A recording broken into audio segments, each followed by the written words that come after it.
always thought about what can we do for the state of California or for the country, for the United States. We come here to figure out how to solve some of the world's toughest issues. The mission of the Institute is to advance post-partisanship, where leaders put people over political parties and political ideology.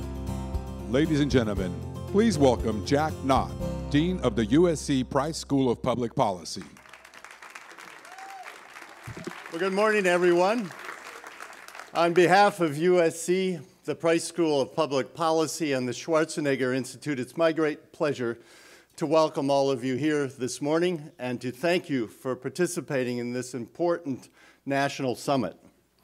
I wish to thank the co-organizers of the summit, especially the Schwarzenegger Institute, but also the After School Alliance and the After School All-Stars for doing a really amazing job. And a special thank you also, yes, let's give them a round of applause. A special thank you also to the Charles Stewart Mott Foundation for their generous support. So let's thank them as well.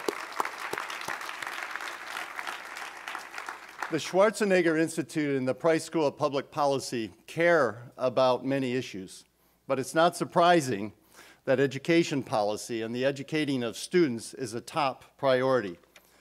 We know that it is important for our K-12 schools to provide a quality education so that our nation's children can succeed in school and in life. We also know that valuable after-school programs have become very important toward fulfilling that promise and making sure that our children can succeed. Support for these programs from both the public and private sectors is essential if these programs are going to succeed. And it's also essential to support the 10 million students who have and participate in a great after-school program. Still, in the recently produced report, America After 3, we learned that over 20 million more students want to be in an after-school program, but none is available. Last year, I had the privilege of joining Governor Schwarzenegger, the Institute's Global Director Bonnie Reese, and the CEOs of the After School Alliance and the After School All-Stars, Jody Grant and Ben Paul, in meetings that were organized on Capitol Hill in Washington, D.C. Senate Majority Leader Harry Reid and House Majority Leader Kevin McCarthy hosted bipartisan meetings in their offices where our team was able to share impactful data, research, as well as moving stories about the value of after-school programs. We also got to do the same in a meeting with Education Secretary Arne Duncan, and those meetings resulted in protecting the federal funding for these programs, for which we were most grateful.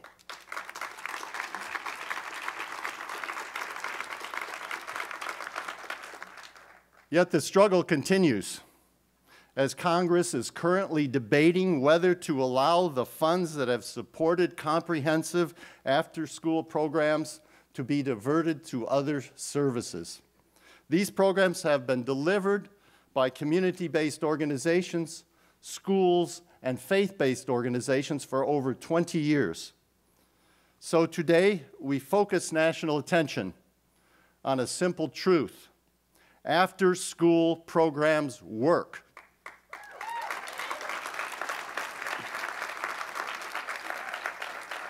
After-school programs have been helping students, especially our low-income students, our underrepresented minority students, and our students where English is a second language, to improve their grades, improve their graduation rates, and have opportunities in STEM, computers, art, music, and other programs that are essential to their dreams and their future success. Hundreds of you are here from every region of the United States. You are educators and after-school providers. You are champions for our children, and we thank you. We also have community leaders, business leaders, media leaders, and many students and others from the USC community here with us today. So we hope you get inspired and get involved and take away valuable information that helps us support our after-school programs in the United States of America. And we hope you enjoy the video that you are about to see, which was produced by Emmy and Oscar Award winner Dan Sturman. And we will make this video available to all of the after-school providers here who are in attendance today. So watch the video, and thank you very much.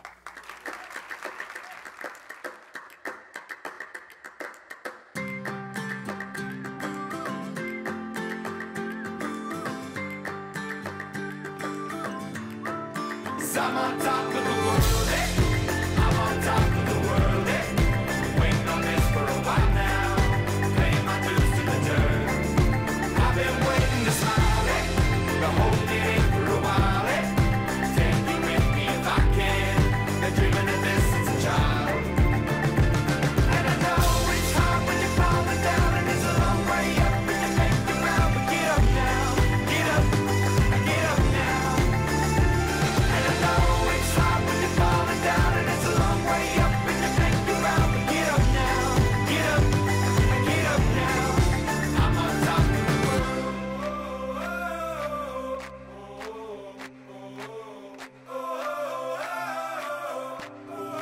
I'm on top of the world, I'm on top of the world, waiting on this for a while now, paying my dues to the dirt. And I know it's hard when you're falling down, and it's a long way up, and you make the round, but get up now, get up now.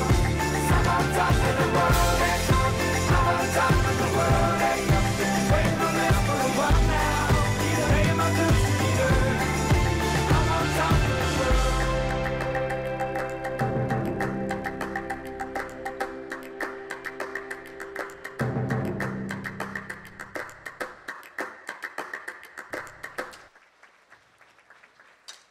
Ladies and gentlemen, please welcome USC students Jonathan Jimenez, Carlos Gonzalez, and Brisa Martinez.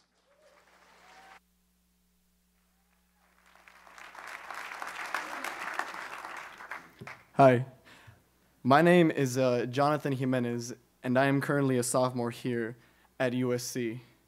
And, you know, it is a great honor to be here because I myself, and as well as my other students, are also, you know, a product of these after-school programs. While at Bell High School, I was part of the Beyond the Bell Educare program. And with them, you know, I was part of the band, and I also got one of my clubs that I created. We got funded through Educare. And, you know, because of programs like this, I ended up here at USC. And as well, I'm also a member of the Trojan Marching Band.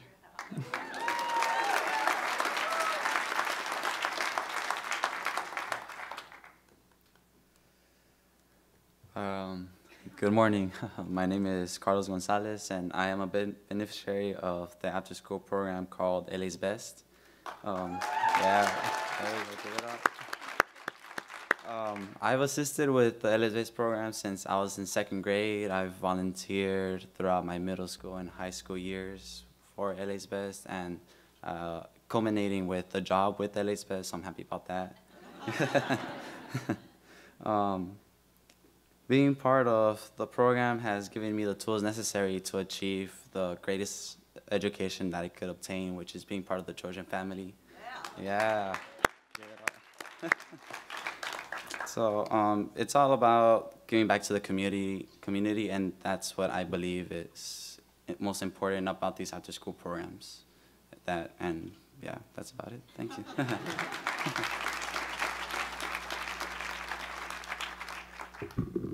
Good morning, ladies and gentlemen. My name is Brisa Martinez, and I am as well a student here at USC. I'm a beneficiary of the After School All-Stars at Griffith Middle School.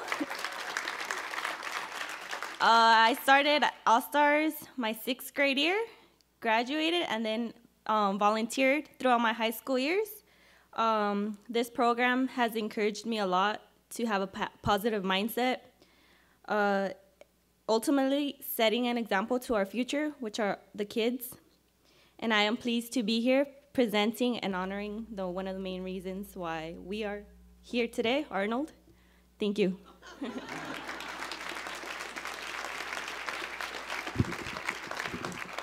And it is my honor to introduce the lead host today. You know, not just because he is, you know, an actor, or because he was the 38th governor of California, or because he is, you know, a professor here at USC. No, but because he is an after-school champion of these programs, and, you know, because it makes so many things accessible to us and also students who are in high school and, you know, middle school and all that. Ladies and gentlemen, Arnold Schwarzenegger.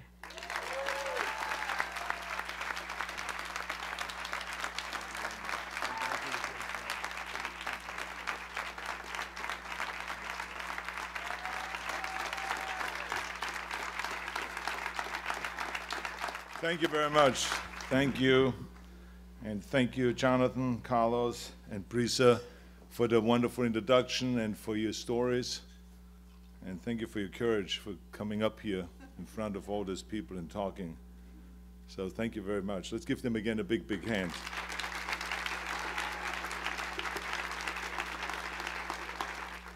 Well, first of all, I want to say thank you. It's great to be here, and there's a lot of thank yous that I have to just say, because there's a lot of people that were involved in getting this really done, this conference here today. Secretary Rod Page, thank you very much for being here today.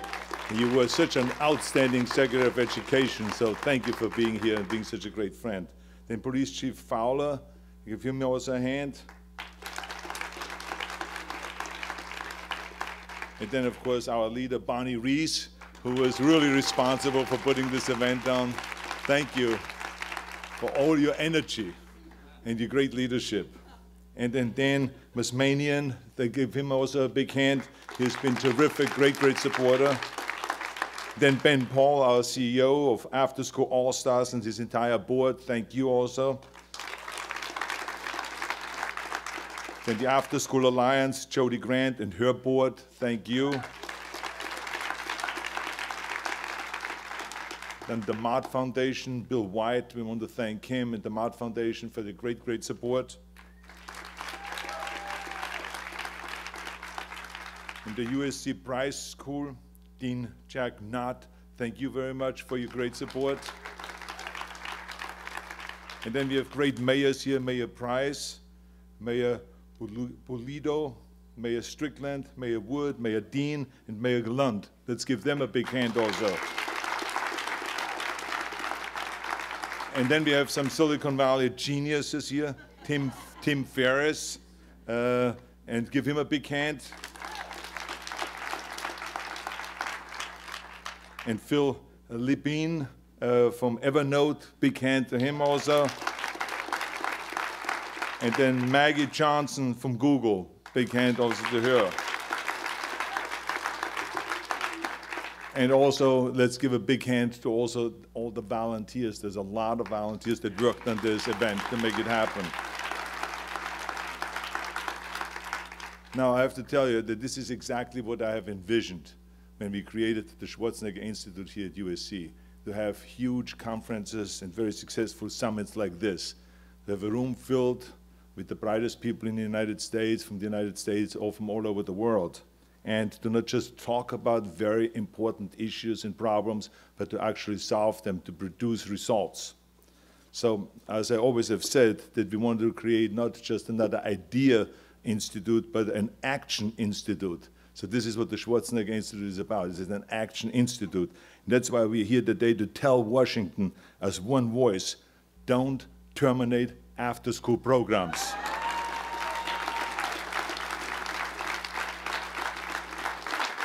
After-school programs protect our single greatest resource, our kids. And we all know the power of after-school programs. Now, I have been passionate about after-school programs for the last 25 years. And I think the reason is because I've seen firsthand how kids go home from the schools after 3 o'clock, and then they drift around on the streets and they get into trouble. And I thought that we can do better than that. And I remember when I was a kid growing up, I had perfect after-school programs because I had a mother there that helped me with my homework when I came home. I had a father there in the evening that helped us with soccer, that he was a coach and he helped us with skiing and so on. So there was someone there 24 hours a day for us to support us and to tell us that they love us and that we are great. this is what was missing when you see kids drifting around in the streets and coming from homes where 70% of the homes where both of the parents are working. So they need adult supervision. And so this is why I got very passionate about that and even passed an initiative here in California that is Proposition 49, the After School Education and Safety Act. And we campaigned up and down the state, and we had Democrats and Republicans coming together with the private sector, the public sector. We had the education community, law enforcement, the parents, everyone came together, and we passed it with overwhelming majority, with 57% of the votes. And because of that, now California has an additional $550 million for after-school programs so that every elementary and every middle school in California has an after-school program. So I've seen the success stories firsthand. And we all know that for every dollar that we spend on an after-school program, we can save up to $9. Now imagine, for every dollar that we spend on Congress, if we could save $9. Just think about that so that we get the numbers straight here. And we also know that the students in these programs are statistically more likely to graduate from college and less likely to get arrested because of crimes that they may commit if they drift around in the streets. But we also know the faces and the hearts and the minds behind those numbers. I've met the thousands and thousands of students who credit their success to after-school programs. It only takes one visit to one of the schools where they have a program like this to see that it is not just adult supervision, that they're getting enriched through the arts, they get fitness through sports, they get homework assistance, they get tutoring, and most importantly, they have mentors there that really care for them and that love them and that tell the kids that they're great and that they will be winners. When I hear that there are some people in Congress who want to defund and eliminate the funding for after-school programs, I can only assume that those souls really never have taken the time to go to one of the schools where they have a program like this and to actually watch the kids and to meet the kids and to see the great joy and the confidence and the growth that goes on with those kids. Now, after conferences and summits like this, people many times come up to me and they say, how can I participate? What can I do? Well, since it's the Schwarzenegger Institute is an action institute, we want to make sure that you leave here with a clear agenda. That's why we're going to give you the social media tools, which we're going to talk about later on, so that you and your networks can tell Congress not to cut after-school program funding. But we shouldn't stop there. In 2003, Secretary of Education Rod Page, my dear friend, and we fought to preserve after-school funding, and we succeeded. But 10 years later, it came back again, the problem. In 2013, we had to go back again to Washington to lobby again. The great thing was then I went back with a huge army, with a powerful team. It was the Price Policy Team and Dean Jack Knott. We together went there, and then we crushed them, and we got exactly what we wanted, and we got the money back for the after-school program. So thank you, Jack, Dean. The dean was always a great leader in those things, and he believed 100% in it, and I was so proud of him when he was there. Jack was telling them, you know, about all the studies that he has done on after-school programs, and they were amazed about all the statistics and the numbers that he threw out at them. And they had to go your way, so you know that. So anyway, so thank you very much about this. Now this year, I want to think a little bit bigger. Instead of just playing defense, it is time for our after-school movement to play offense. There are 10 million, as you've heard earlier, 10 million students that are attending after-school programs, and of course there's a huge demand for more. There's literally 20 million kids that want to attend programs, but they can't because the money is not available and the programs are not available. So today I'm launching a movement not only to preserve the 21st century grant money, but to expand after-school programs so that every student who needs one has the opportunity to attend one. Through the Schwarzenegger Institute,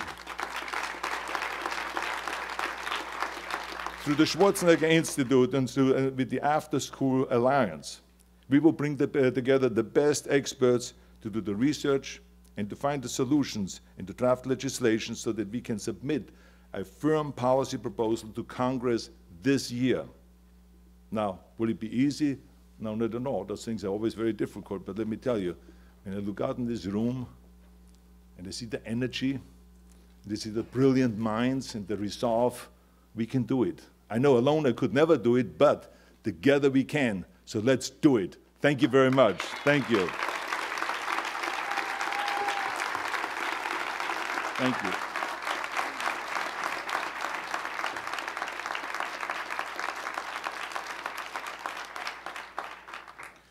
Ladies and gentlemen, please welcome the Bell Gardens Dance Ensemble. Only one adjective to exemplify your person. Translation, you're late.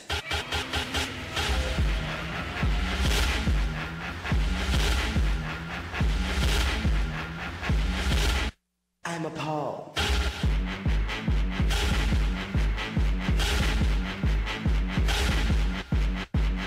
Really, really, really, really can't. Now really, really, really, really can't. Now really, really, really, really can't. Now really, really, really, really can't.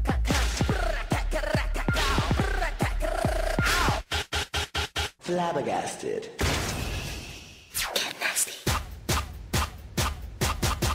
Back it up, bunny, rock it down, rock it down, rock it down, bunny, rock it, pretty, pretty girl. Back it up, back. Brace money, right in the broke that. Let me come back, miserable. Girl, wine on the pole, on the pole, on the pole. Wine on the pole, on the pole, on the pole.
Drum going around like bum bum bum.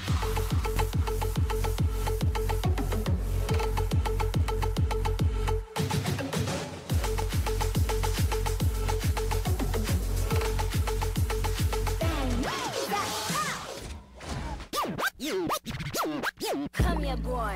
Bow cat, oak tree, you're rich. Twerk it, twerk it, twerk it, twerk it, twerk it, twerk it, twerk it, Dolls. Don't you wish your girlfriend was wrong like me? Don't you? Don't you?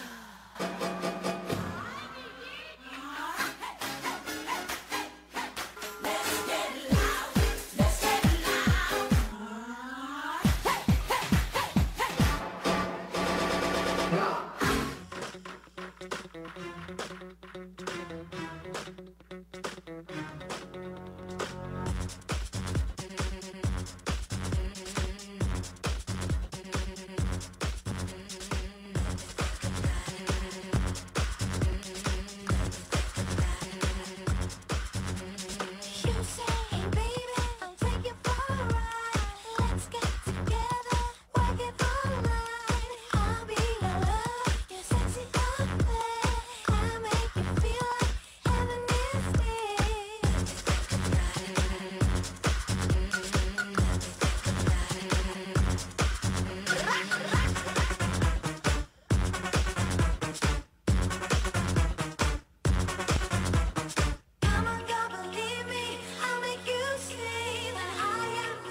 Here today, representing over 160,000 students, ladies and gentlemen, please welcome two of the most respected school district superintendents in the nation. Superintendent of the Fresno Unified School District, Mike Hansen, and Superintendent of Long Beach Unified School District, Chris Steinhauser.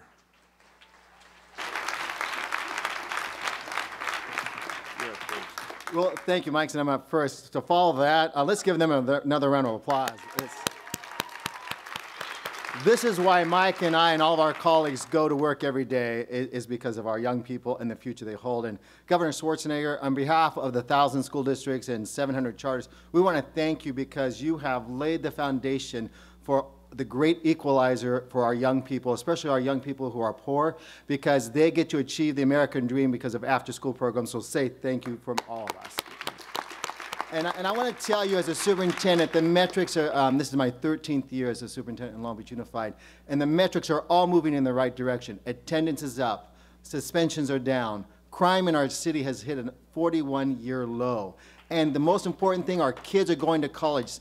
79% of my 81% of my kids are on the way to college and are succeeding in doing well. And more importantly than that, our young people's parents are more involved than ever. My wife, who's a teacher in the district, said today, Chris, we're holding our PTA meeting at 5 o'clock today because the parents whose kids are in the after-school program can participate. And what a greater thing to do is having parents, as you said, Governor, to be part of that. So thank you very much. And I'd like to introduce my great friend, Mike Hansen. Thank you, Chris. Thank you, Chris, and it is my honor as well to be here today. Chris is the third largest school district in the state of California, and I have the fourth. I also serve in the poorest city in California, the second poorest in America.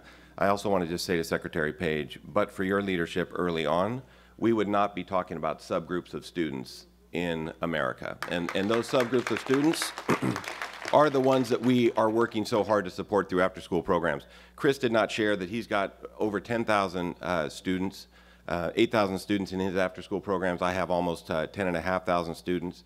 Between us, we're spending about $24 million, the best money we could possibly spend, that we could actually extend the school day and have great opportunities for our youth. One of those, in the video, it showed robotics, and I'll just give you kind of the stark reality just as of yesterday in an urban city such as mine.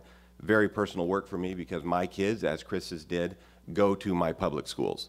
At my son's high school, as a 15-year-old in the poorest zip code in the state, we have great robotics kids, and all kinds of folks are after school and all kinds of participatory activities. Yesterday on the street right across, right in front of school, gang shooting. That stuff happens critically and tragically in cities like ours all across America.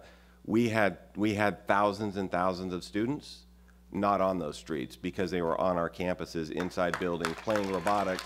And I just thought I would say, some of those students on our robotics team that were out of harm's way yesterday are actually going to be at the White House in another couple of weeks viewing a film, Underwater Dreams. So it matters in a big, big way. These are life-changing events for students.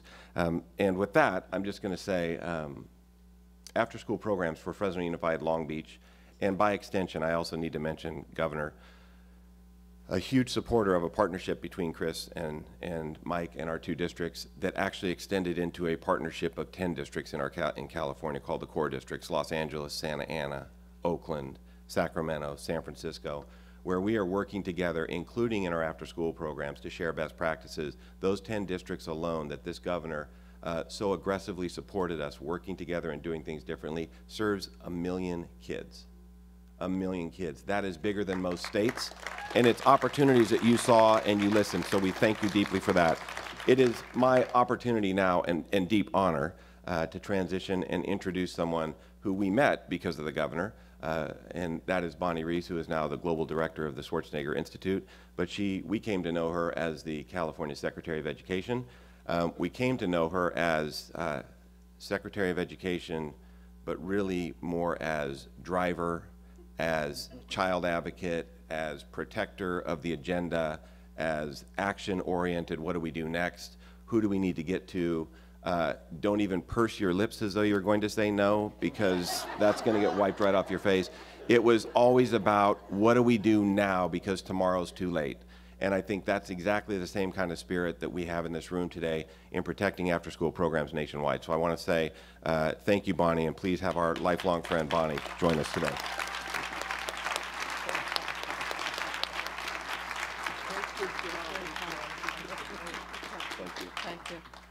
Thank you, Mike Hansen and Chris Steinhauser. What an honor to be introduced by these two men, two leaders, and what an honor for us to have them here today.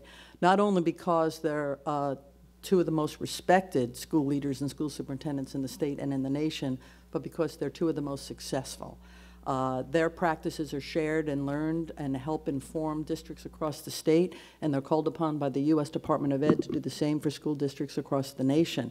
And I know one of the reasons that they are the two most successful school district leaders in the country, and that's because no one cares more than these two men do about educating our kids. No one matches the commitment that these two leaders have towards seeing that every single child gets a great education.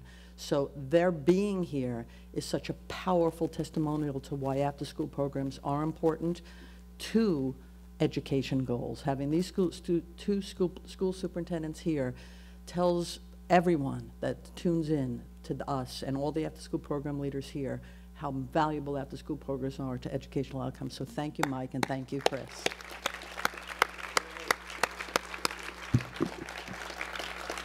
Arnold, as always, gave fabulous opening comments. I want to also point out that that great video that you heard will be available to all the after-school leaders here from all over the nation to use for your advocacy. Every one of those kids are in after-school programs in Los Angeles Unified. The dance troupe you saw here today, and a shout-out thank you to Mr. Mendoza, who teaches that dance troupe, part of an after-school program. You heard from the three great USC students who are still staying here, all three beneficiaries of after-school programs. Music, dance, STEM, all the opportunities you get in after-school. We're here to focus a spotlight on that today. Arnold thanked everybody that's involved. I want to echo those thanks. To our partners at the After School Alliance and at the After School All-Stars, Jody Grant and her great team, Ben Paul and his great team, the Institute's great team, USC Price, Jack and the great people. A special shout out to Heidi for her remarkable help on this. And a real thank you to everyone that's here today. We have state leaders from 47 states. Later we'll determine which 3 states are in here and why. And I want to say that at this point also, you've heard a shout out to the legendary Bill White and the Mott Foundation, and not only for supporting this, for the work they've done supporting the after-school movement and the state networks for decades, and for making possible so many of you people in the state networks for being here today. So thank you to Mott and to the state networks for being here. In the audience, they not only have people from 47 states, but we have mayors and former mayors. We have state senators, representatives of state legislators. We have city council representatives. We have police chiefs and law enforcement officers. We have foundations. We have business leaders, small and large business leaders, all here today. And of course, one of the things that we're always so excited about at the USC Schwarzenegger Institute is we have great USC students here today. And I want to do a special shout out to the USC students here supporting Troy Camp. Troy Camp is the nonprofit that's probably most supported by USC students. Troy Camp offers mentoring opportunities and after-school program opportunities to kids, low-income kids in the community. So a special shout out to the USC students who volunteered to support Troy Camp. And I encourage you all during the interactive / networking lunch at the end of the summit to meet some of the Troy Camp USC students that support Troy Camp and to interact with them and let them benefit from some of the lessons some of you have learned that are here today. So what's today about?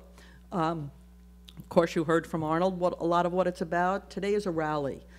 Today is an opportunity to put a big spotlight on the value of after-school programs, how, like Jack said, it's a simple truth, they work. After-school programs is the single best, most cost-effective investment that can be made in helping our kids succeed in school and in life. You'll hear today the many reasons of that.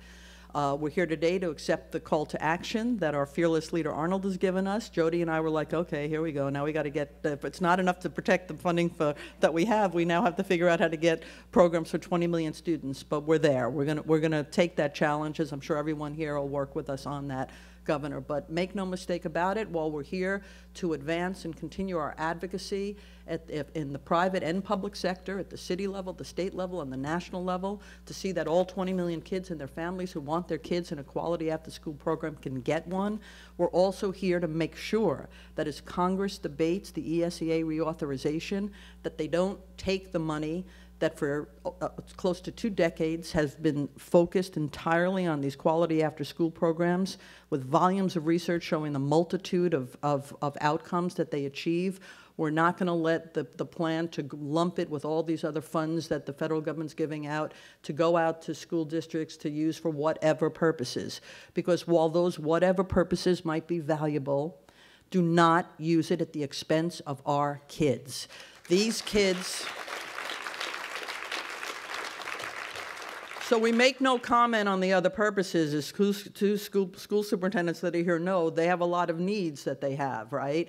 But these programs are focused on kids in low-income families, working families, underrepresented minorities, and we can't have something else taken away from them. The deck is already stacked in this country against this population, and it's not right that these funds get taken away and anything else happens on the back of these kids and these families. And we are here to be the champions of the 10 million kids in these programs and the 20 million others that don't yet have a program. We are their champions, we are their voice, and today is about sending that message.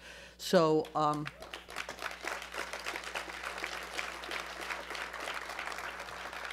we hope to give you all, we hope to inspire you so that when you go back to do your great work, since you're on the front lines, you're more inspired to continue that work, to know you're not alone. The summit recognizes that together we are stronger than the sum of our parts, and that together that we can make a lot of this stuff happen. We want to give you information and resources and tools and information that'll help you when you leave here to go back to your region of the country in your advocacy.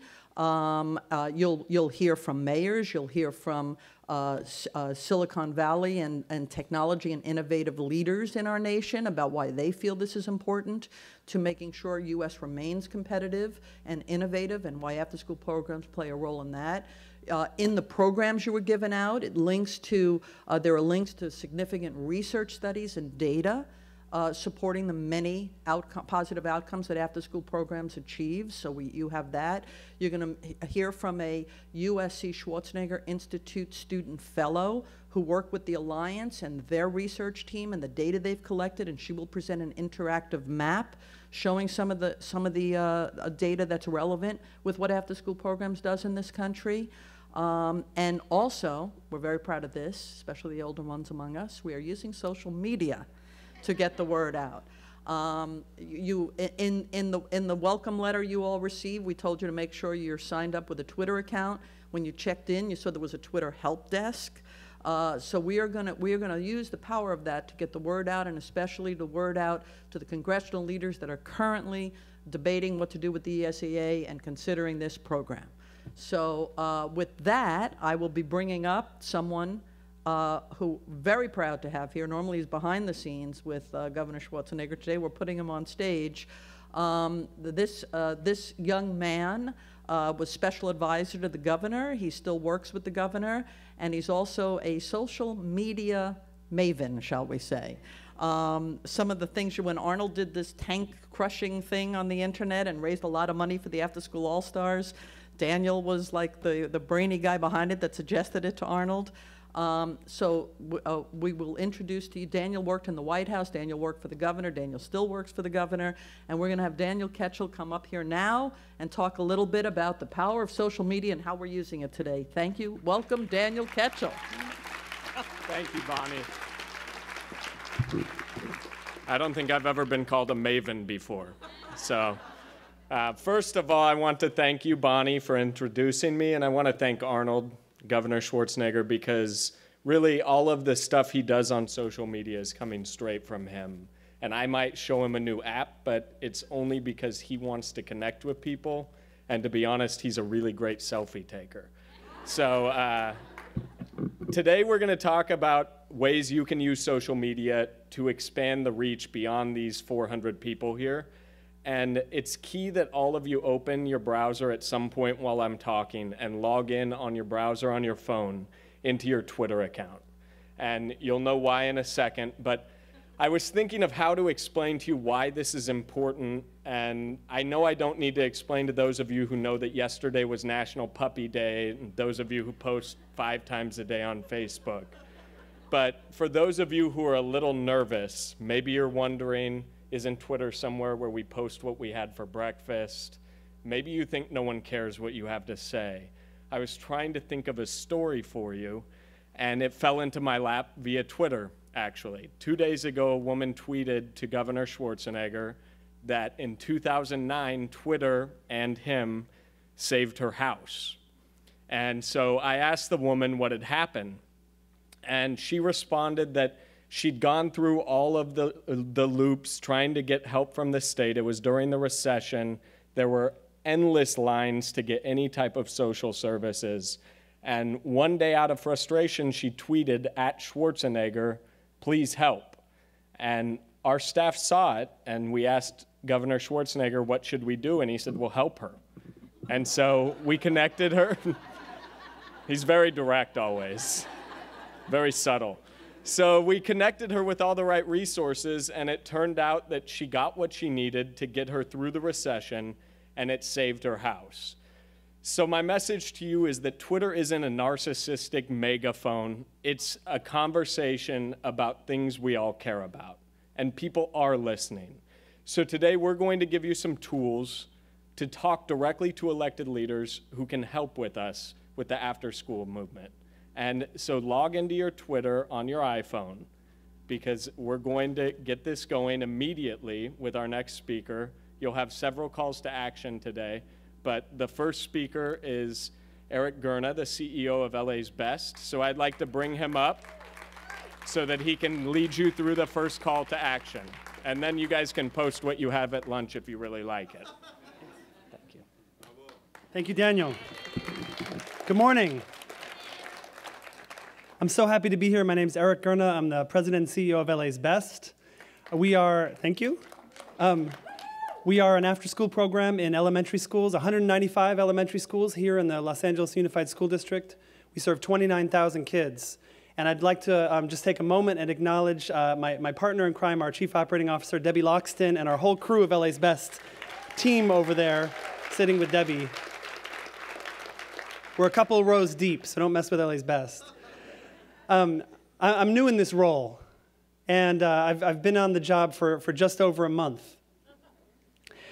But I'm not new to LA's Best. I worked for LA's Best several years ago, and for the past just about 17 years, have had the privilege of being mentored by Carla Sanger, who is the you can give Carla a round of applause. I'll let her know. Don't tweet her. You won't reach her that way, but we can send her an email. I've been mentored by Carla for the last 17 years as I was at LA's Best and as I was out doing other things in the world on the East Coast and nationally. And that has led me to be relatively impatient with talk and really eager to move towards action. And so that's why I'm so happy to be here. And I was so happy to hear the governor say this is an action institute, which is different than a lot of institutes. So we're here today to talk a little bit so that we can really move to action. And it's so exciting for me to see so many people here from so many different programs, from so many different states and communities all over the country, all here for the same thing. I believe that after-school programs we're at our best when we mirror and model the values and the behaviors that we hope kids develop by being in our programs. And I think many of us in our programs, every day we're teaching kids, we're talking to kids about connecting. Not just connecting the dots in the classroom, but connecting to their peers, connecting to their adults in their lives, connecting to their communities, and connecting to the larger world. And that's why it's so exciting and so satisfying to me to have us all here connecting with each other for their sake. So today I've been asked to lead a group tweet. which means that in a moment we're going to demonstrate the power of technology to connect us, to amplify us, to unify our voices. And I say let's do it, but let's not have this be a one-time thing. If it's something about the sound of one hand clapping, one group tweeting, I don't know how far it goes, but if we stay connected and we keep doing this and make this, and it's not even the beginning of something, because we're on a path that has been, the beginning was set long ago, but to have this really be the beginning of, not just, as the governor said, not just defending what we have, but really staking out what is needed, what kids need, and what the communities that we serve need. That we can use new technologies to share what we know about what kids need, how they learn, and how to help them grow, and contribute and connect. So let's do it. Everybody take out your smartphones. Oh, I didn't see a lot of movement because everybody already has their phones out. I think everybody had their phones out even before Daniel asked you to have your phones out. That's how we do these days, right? So now I'm going to ask everybody to open up their browser, and I'm doing it along with you, and go to tweetforafterschool.com. as I said, www.tweetforafterschool.com. So if you could just, once that page opens up on your screen, if you could just raise your hand so that I know. I'm not going to move us along until everybody's raising their hands, so you got to, yeah, here we go. www.tweetforafterschool.com. Okay, more and more hands coming up. Good. We're good? Okay, great. So once that opens up and the page is opening up on your smartphone, we should be, you should see what we have up here, tweetforafterschool.com. Sorry, I'm the first one, so you got to give me a minute. It's a little bumpy road here. So this is going to bring you to a page that's linked to your Twitter account. So please raise your hand if your Twitter account comes up. You may see a screen that asks you to sign into your Twitter account. How many people see that? A lot of folks? Great. Oh, first they have to hit tweet this before you'll see that screen. Thank you. All right. I got Bonnie here tutoring me, so this is a privilege to be able to lead you through this. I don't want to mess it up. So once you see that tweet on www.tweetforafterschool.com, hit tweet this. Click tweet this. And then what you might see then is a screen that asks you to fill in your email or username and your password. If you see that screen, please fill in your email or username and password now. We'll just take a moment, and for those of you who don't need to do that, just wait patiently for a moment. Now that you've had a chance to fill in your username and password, everyone should see the tweet that's up on the screen and up on the stage, and under it is a button that says tweet. So once you have that tweet, whatever the tweet is, whether it says please join Arnold Schwarzenegger or it says something about juvenile crime, hit tweet. Everybody ready? Go. It's a little anticlimactic. It's like, okay. Should we see those little birds sort of floating around the room? That would have been a good special effect we could have. It's great. I want to say bravo. We've just sent an important message out to support after-school programs using the power of social media. This is the first one, but there will be more throughout the day, and we'll be able to use this more ongoingly as we fight to not only defend what's ours, but really what's best for kids. Thank you. All right. Thank you, Eric. And by the way, that tweet for after school, this is going to be ongoing after the summit. So when you leave the summit, every Wednesday, there'll be a new tweet populated by the After School Alliance about relevant information. And like that tweet you all just sent out, it will include the Twitter handles of relevant congressional leaders or other leaders that tweet message is targeted at. So if you only have 10 followers, it's okay, because it'll include the Twitter handle of who we need to go to. And for those of you with more followers, even better. The other thing is that the video you saw at the beginning of this, when you leave the summit, that video will be available at tweetforafterschool.com for you to download and utilize. So that's all the good news. Now I get to introduce our first conversation. I guess we need chairs up here. Oh, right, okay, and then the chairs come up. Thank you, Kevin. Okay. Well, the first conversation is entitled Then and Now, Decades of After-School Excellence. And the reason we titled it is because, as you heard at the beginning when Governor Schwarzenegger was speaking, that in 2003, the federal funds for these programs were in jeopardy. And Secretary Rod Page and Arnold Schwarzenegger teamed together for the last National After-School Summit. I guess every 12 years isn't bad for a sequel, right, Arnold? So, so to introduce this, because we're championing, then it doesn't matter, year in, year out, decade in, decade out, we're here to champion these kids and these programs. So my friend John Danielson, who was Chief of Staff for Rod Page then and who's here today, thank you, John, he actually had a VHS of the 2003 summit that he sent. And fortunately, our Jonathan, our tech people, transferred it to DVD, and we were able to edit together a very brief clip from the opening of the 2003 summit to show you now. Please welcome U.S. Secretary of Education Rod Page and actor and chairman of the Inner City Games Foundation, Arnold Schwarzenegger. President Bush and I believe that education is a civil right, just like the right to vote, just like the right to be treated equally. But standing alone, it won't complete the job. Part of that education has to do with what goes on after the bell rings, and that is why this program is so important. Thank you very much, Secretary Page. I think that this is a very historic summit. And I think that we all have really exciting and huge and important opportunities here. I, of course, have been very passionate about after-school programs for many years.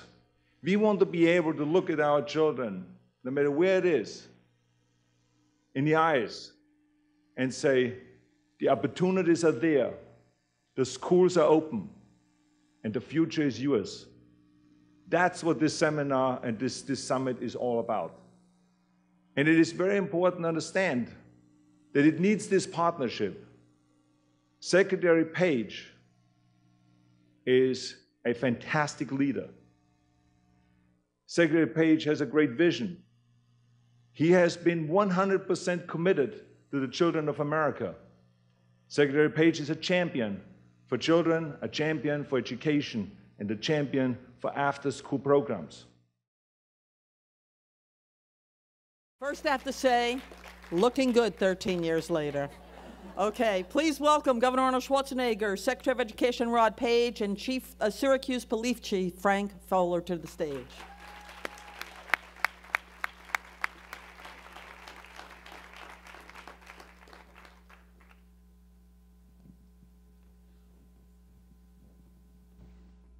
Okay, we're going to start with Rod.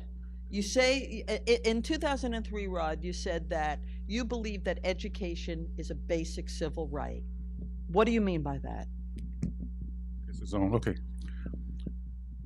You know, a lot of meetings have been attached to that phrase, but what I meant by that was that the liberties belonging to an individual, owing to their membership, their citizenship in a great nation, United States of America.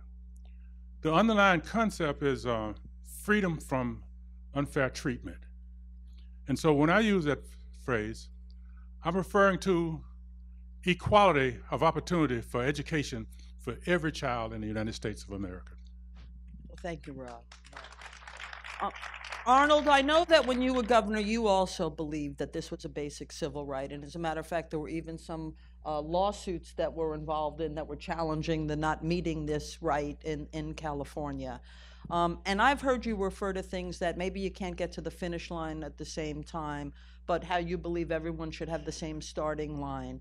What do you mean by that, and how does that relate to after-school programs? Well, first of all, Bonnie, you're absolutely right. That I remember that when I became governor, there was a lawsuit where the ACLU sued the state of California that they're not providing equal education for all kids. And the state of California and the then governor has decided to fight that lawsuit and saying the state really does not have the responsibility to do that, which was the most outrageous thing for me to hear, because I think that's exactly the responsibility that we have. And I could not understand why they were fighting, why the state was fighting the ACLU. because the ACLU was absolutely correct. Not that I always agree with the ACLU, may I remind you, but I mean, they were absolutely correct on that issue. And so as soon as I became governor, I told Bonnie that she should reach out and to the ACLU and to settle this lawsuit as quickly as possible, since I believe everything that they've claimed that is wrong with our education system. And so we settled the lawsuit. I think it was like $1 billion or some dollars.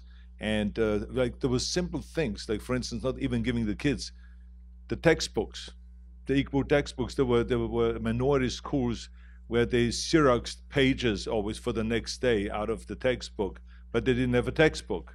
So I said to myself, how do you ever expect those kids to get equal education? And then in the inner city schools, the teachers, of course, were not always of the same quality, because we all know the dance of the lemons, that when a teacher gets fired because they are terrible teachers, but you can't really fire them because the way it works, the system works, so they get kind of fired to another school. And then there, where they screw up, they get fired to another school, so it's the dance of the lemons. And so, of course, they always end up eventually at some minority school. So imagine the disadvantage that those kids have to not have the best teachers like some other schools have. So it just really is one of those crazy things. And so we, of course, settled the lawsuit, and we went then on the right track. And we're not there yet. I think that there's many other problems still existing that does not create equal education, but it was, I think, the first step in the right direction as far as I'm concerned. And that brings up something. Before I get to you, Chief, I wanted to go back to Rod for something. I want to echo what Superintendent Mike Hansen said, Mr. Secretary, that what you did in telling every school district in this nation, focus on subgroups. We're not going to let certain kids fall by the wayside because you're going to average out numbers and such. So you wanted every subgroup, English language learners, poor kids, underrepresented minority kids, you wanted to make sure that every school district focused on those kids.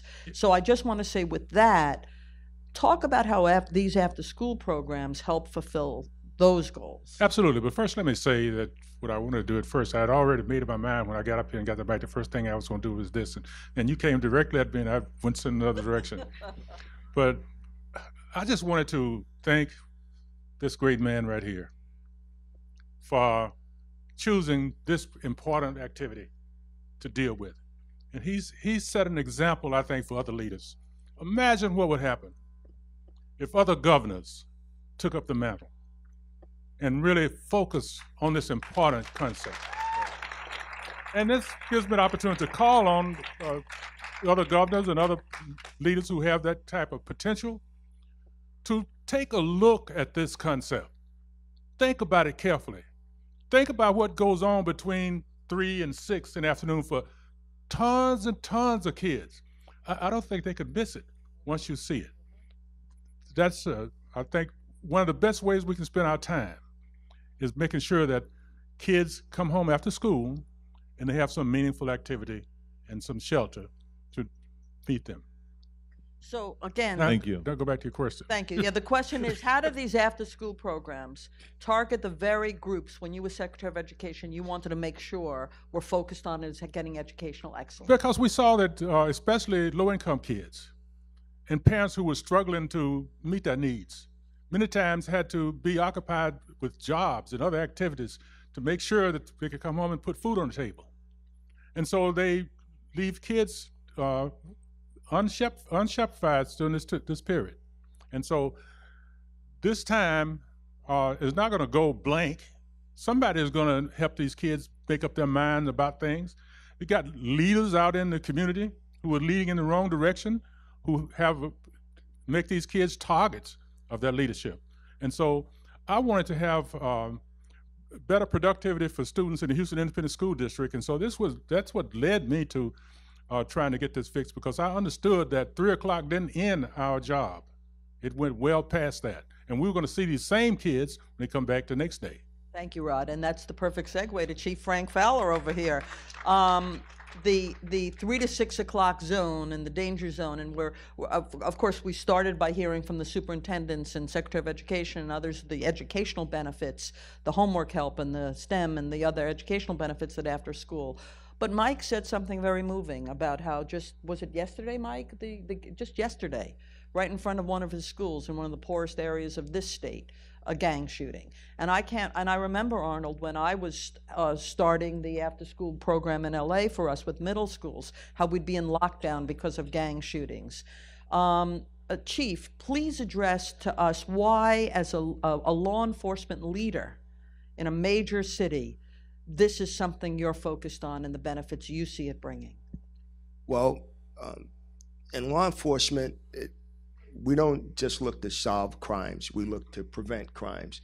And this is a tremendous crime fighting tool. When you talk about intervention and prevention, this is where it starts at. Clearly, there's a direct correlation between the education system and people that end up in prison.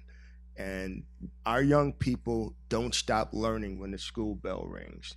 They continue to learn. Now, whether they're gonna get quality education from a quality after-school program or whether they're gonna learn from a person standing on a street corner, any way it goes, they're going to learn. And so we have to intervene in their lives early and often so that we can pay now with helping them to be properly educated, or we'll pay later when they're sitting in a prison someplace. Chief, tell us how do your law enforcement officers get involved in this? Are they mentors? Do they go into the schools with after-school programs?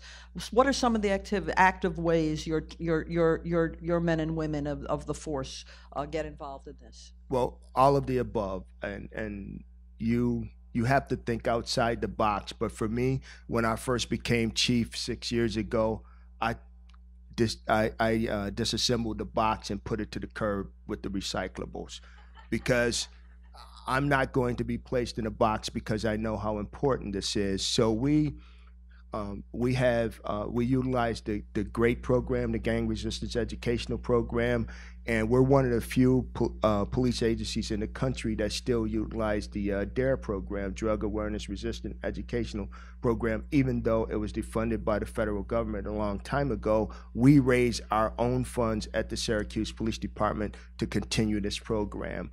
We have a hybrid version of the Officer Friendly program, and we also run a summer program for entire families where we bring them in and we have this program set up where the families learn about gang awareness, drug awareness, and also the importance of sitting down a certain period of time, at least 3 times a day as a family group, to have dinner together, to communicate with their children. We educate the parents on what to look out for if their children are falling into harm's way in terms of getting into trouble, the things to look for inside their room when they go inside their room for room inspections.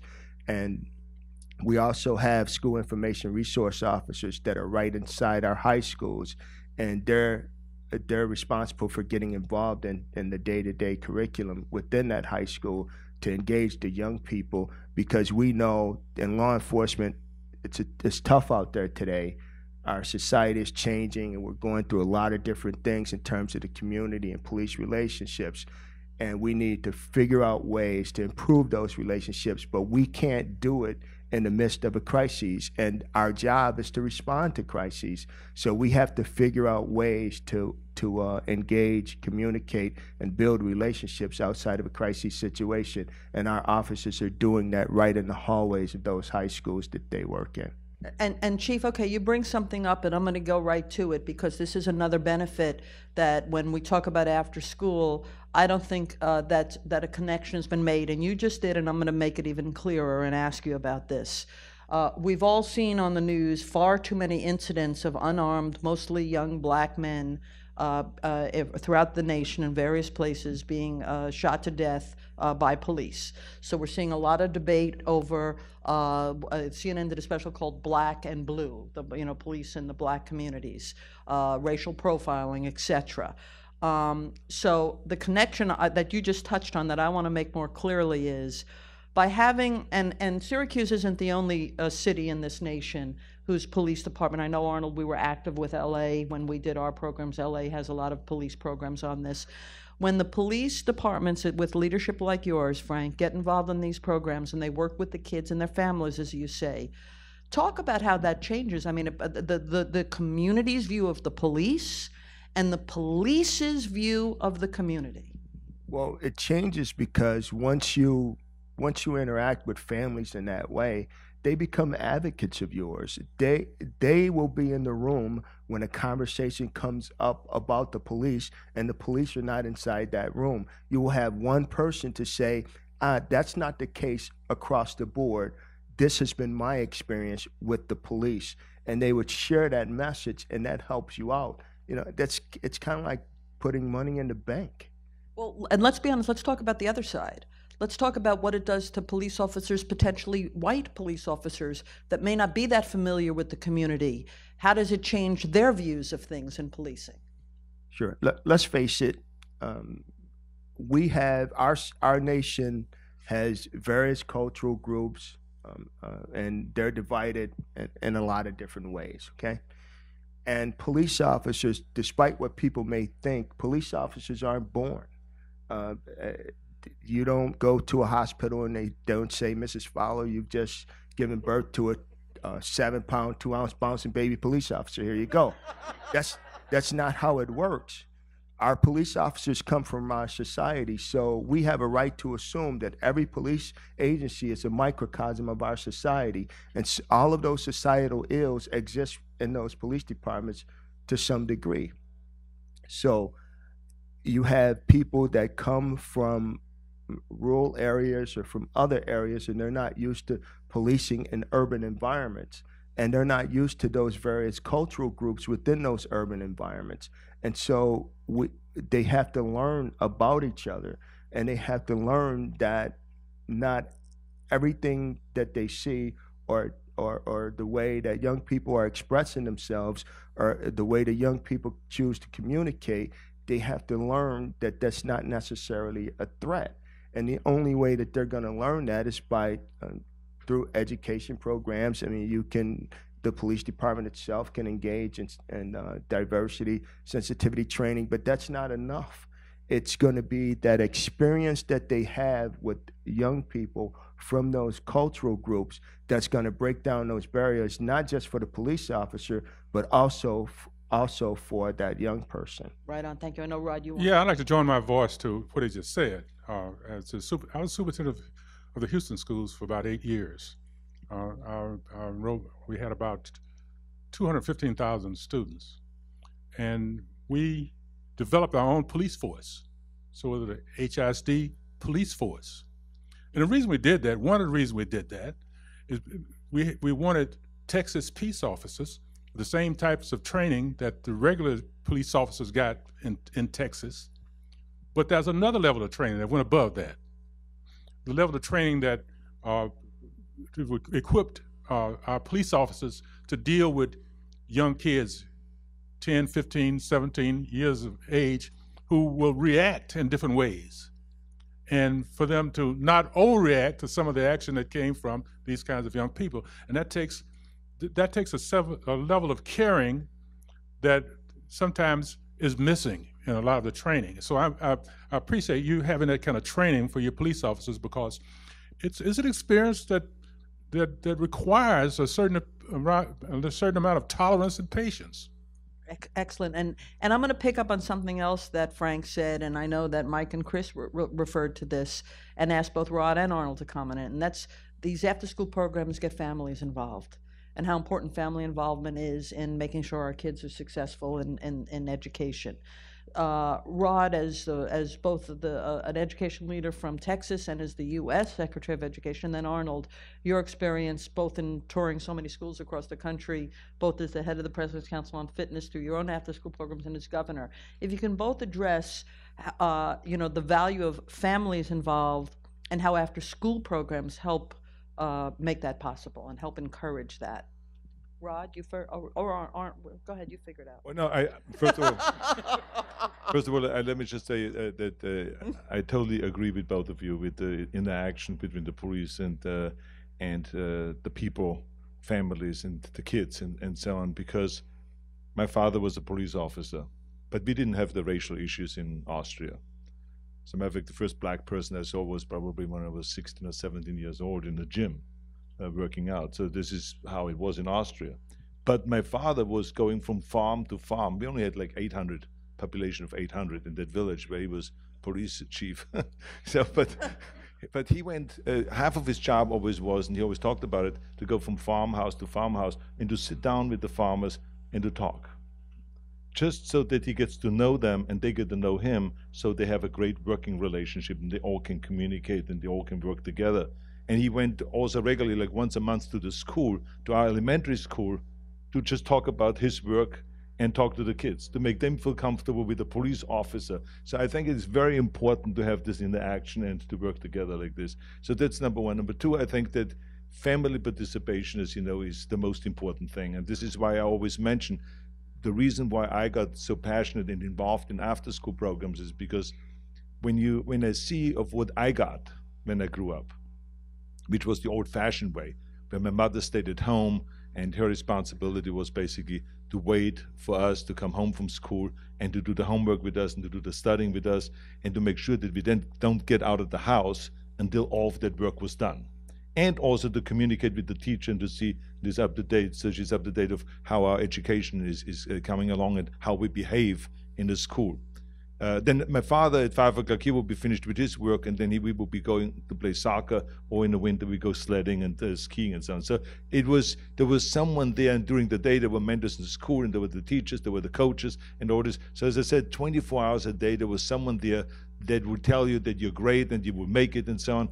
And when you see then like I did for the first time when I was with the President's Council on Fitness, and I see those hundreds of kids getting out of school at 3 o'clock and drifting around on the streets. And I was asking the school principal, where we had our fitness and health summit, I said, what happened with those kids? I don't see anyone picking up the kids. And he says, well, most parents are working now. He says, so they're drifting around on the streets. That's why we need after-school programs. That's why we need to keep them here and to help them, because there's no one there now to help those kids with their homework. There's no one there. And there's no one there that can help them with some tutoring or with anything, or to take them to a sports field, or to take them swimming, or to do something with those kids, or to take them to a museum. There's no one there. There's also no one there that hugs that kid and says, you're great and we love you. So all of those things that I got 24 hours a day was not there. And this is why I said, I don't want to be one of those that sit in front of the television set and complain always about the bad news. I want to do something about it. First of all, as an immigrant coming to America and having been received with open arms, I felt obligated that I give something back in the first place. So I was always looking for opportunities where I can give something back. And so after-school programs was just one of those things like Special Olympics was, or like, being on a fitness crusade and teach kids how to stay fit and to stay away from drugs and alcohol and all of those things. So this was just a new passion of mine, and I just felt like I should get full in there and should do something about it. And that's why we got involved with the inner city games here with Danny Hernandez, and then eventually saw that there's not enough funding, because we tried with the legislators in California. We asked them over and over, can you put more funding in than just the $100 million that was available? And they kept saying, no, there are much more important things. You have no understanding, Arnold. I mean, you're an actor. You don't understand how difficult it is for us here. We have to meet the budget. We have to meet the budget in order. But I mean, it's so. How many times can you hear no? We went directly then to the people. That's why I put my money in. I remember putting like $2.3 million of my own money to gather the signatures so we can get on the ballot, went around and got all the endorsements and got, the law enforcement involved and everything. And then we passed this initiative, and now we have an extra $550 million for after-school programs. Yeah. And Rod, I know you said earlier that, governors should look at what Arnold did in this state in terms of state support. But I know that we have state senators here from different state legislators. So I want to say to them, Rod, that they could do the leadership and get this done in their legislature and just get their governor to sign it. So we want to encourage that as well on the state level from people that are here. Absolutely. And Rod, I want to go now to when Arnold talks about tried to get it through the state legislature and then did a ballot initiative here for this money to be earmarked in California for these programs. That's a really good analogy to what we're fighting for, to keep this federal dollars focused on these after-school programs. So Rod, both as a Houston education leader and as a Secretary of Education, few people are in a better position to understand how the monies get used, right? So talk about why, as important as all these other needs are, music or dance or STEM or shorter school days or longer school days or more teachers or smaller class sizes and all the different competing needs, why keeping the federal program that's been targeted at after-school programs is so important to keep targeted for that, because what might happen if there isn't a real focus on these funds being protected for this use? Well, you know, I understand very clearly all the competitive needs and the pressure that comes to decision makers about where to save funds and where to spend funds. Part of it, I think, the idea would be to look very carefully at what is going on in the after-school programs and look very carefully about how young people are spending their time. I heard a great sermon where the speaker talked about you are defined by how you use your time and how you use your resources, your money. We'll just take 3 hours and we'll say, you kids are free to wander around and spend your time in any way that you want to. We're just leaving them up to their judgment, and many times it's not the greatest, to do this. They need help there. And so we want our leaders who make these kinds of decisions. Well, first place, I'm a little concerned about some of the research they get that is not showing clearly the benefits of after-school programs. Many of those studies are measuring progress against academic subjects, as if it's the only thing. They'll say, well, this after-school program is not working because this kid is not progressing in math and English. There are so many other different values that we're getting there that they need to be aware of. And I think because we make our decisions the way we make our decisions,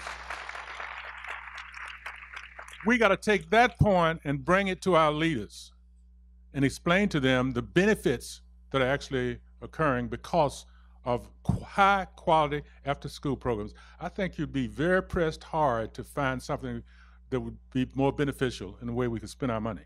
Right on, Rob. I think you know, the chief has said that very clearly of how much you save when you have a kid in a classroom. The spending the money that you spend in the classroom in an after-school program is so little compared to a kid sitting in prison in some detention center. I mean, think about that. So this is why I say every dollar that you spend in an after-school program, you save so many dollars down the line. It is much better to just keep kids in the classroom and to help them and to build them up, build up their ego and their confidence in order, tell them that you love them, give them all the sports and fitness programs, give them their homework assistance and the tutoring and all those things that goes on between 3 and 6 o'clock every day for 5 days a week. I mean, this is where the power is, and this is where you save the money. And I mean, let me tell you something, when Congress talks about money and about how they have to cut after-school programs to make ends meet, I mean, think about how ludicrous it sounds.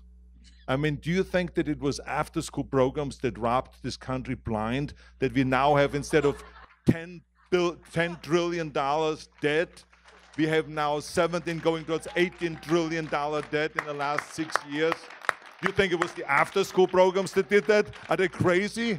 It's a mismanagement. If they would just alone not cut anything, but if they would just get together with the president and work together, Congress and the president and the two parties work together and serve the people of America rather than serving their parties, then we will be much better off as a country, because then we could stimulate the economy and we can go and create, instead of a 2.4% economic growth, a 3.4% economic growth, and we would have the extra revenues to afford all of those programs and not to have the huge debt that we're having in this country.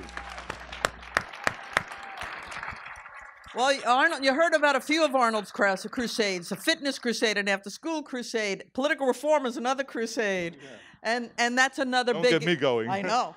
But I want to say, though, but this topic is an example of what is possible through bipartisan cooperation.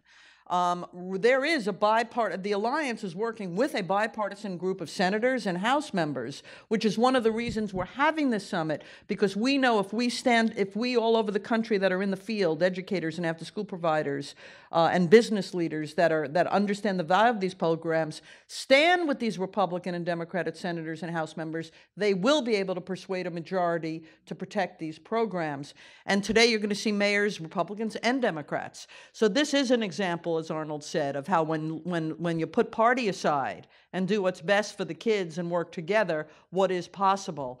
And go ahead, Arnold. Yeah, I just want to say that the secretary, I mean, Rod is really a lot responsible for me really fighting in Washington, because he has shown me firsthand. I remember in 2003 when he said to me, he says, "Don't take this lying down. You can fight back. We can fight back. We don't have to take this." And, he showed to me the way of how to do it. And we were successful. And this is why I was back again in 2013, because 10 years later, it was exactly the same story all over again. And so I want to say thank you to you for showing such great leadership and also being kind of a mentor of mine and teaching me how to fight back. So thank you. Well, part of that was self-protection. I went back and told my staff, if we don't save these funds, the governor's going to body slam me. So I don't want to get that done. Yeah. We just have a few more minutes left for this conversation, so I do want to have you address one other thing that we know is important to focus on with after-school programs. And I know that that Maggie and Phil, I know that's one of the things you're going to talk about, STEM, and why there's more opportunities to really make an impact in after school than even during school on some of this. So here's what I'd like to see you address. With the in-school K through 12 curriculum, and we know whether it's because of pressure on testing or when budget cuts come, music and art and career technical education opportunities go by the wayside, how do the after-school programs offer opportunities to bring lessons and programs to the kids that you wouldn't be able to have in the during school hours time? Well, the superintendents and other leaders in the school district would be eager to tell you that they want the support that they get from the after-school programs, because in many cases it is during these times that kids are motivated to learn more. They're beginning to see other opportunities to meet their needs, relieved of the pressure that you get in schools to make the test scores go higher and behavior do this. It's a kind of a free time when you can talk to them when they're relaxed and they can see examples of their opportunities in front of them.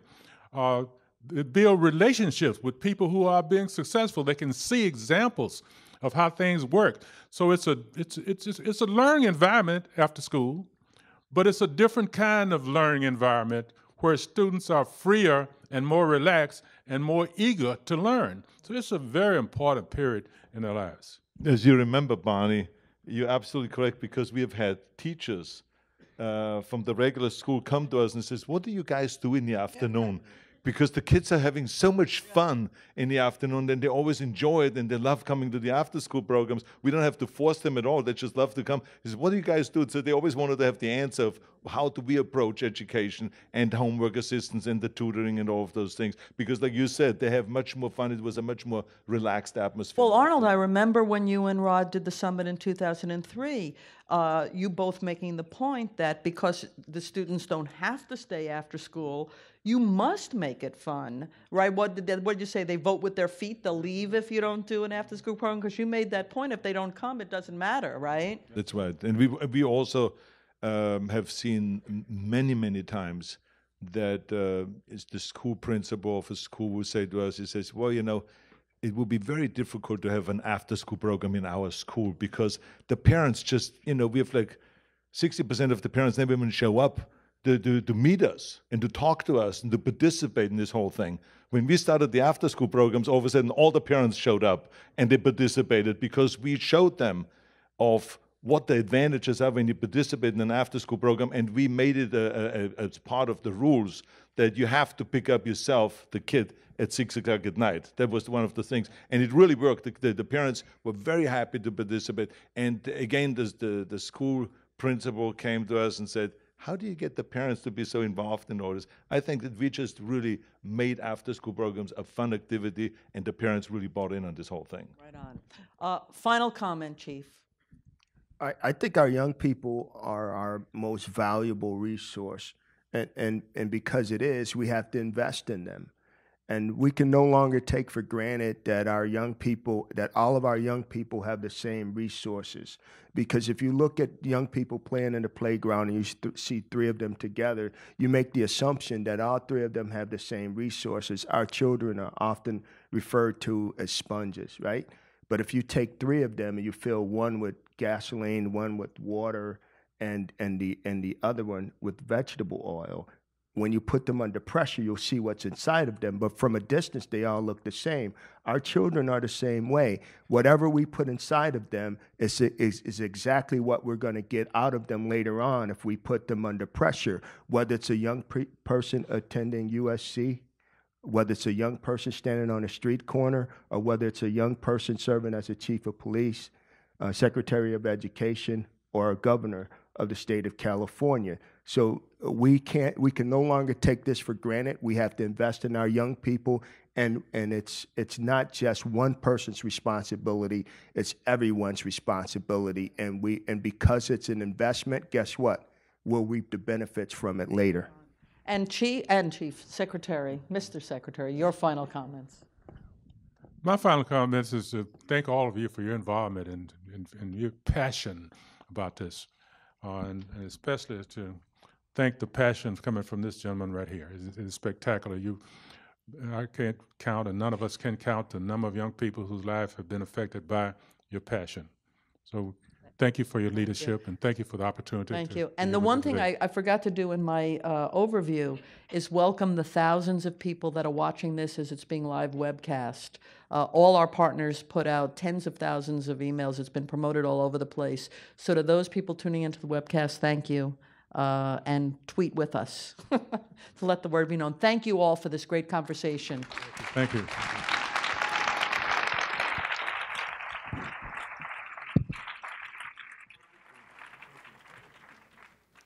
Ladies and gentlemen, please welcome the CEO of the After School Alliance, Jody Grant. Jody, thank you. Wow, you guys are just amazing, and I am so proud and honored to be in this gorgeous room with all of you, with after-school leaders from all across the country. We're all making a difference for millions and millions of kids, and we're about to make a bigger difference. So take out your phones, get ready. I need everyone to go back to www.tweetforafterschool.com. Make sure to either type it in or to refresh your page because we have a new tweet for you to send.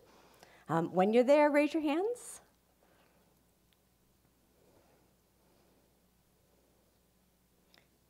I'll give you another few seconds. All right, hands up, hands up. There we go, there we go. All right, hit the tweet this.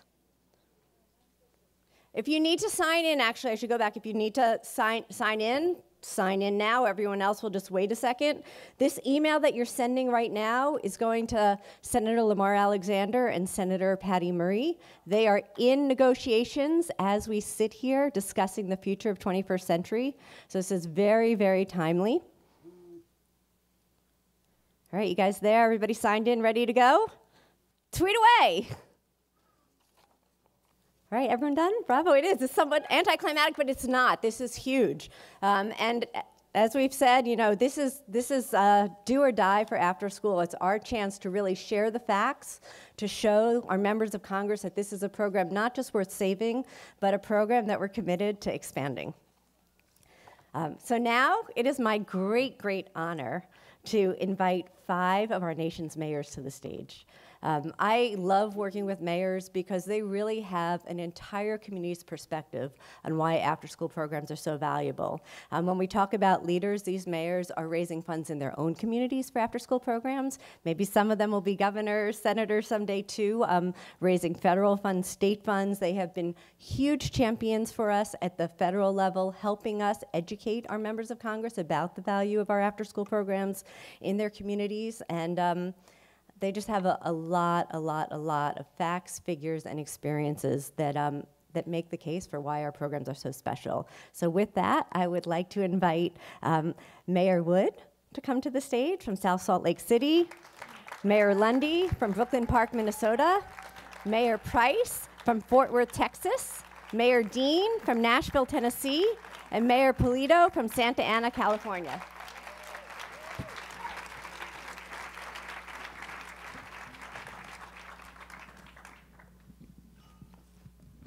All right. So I'm going to pick up right where we left off with the last panel. I want this to be very conversational, so jump in. The less I talk, the better.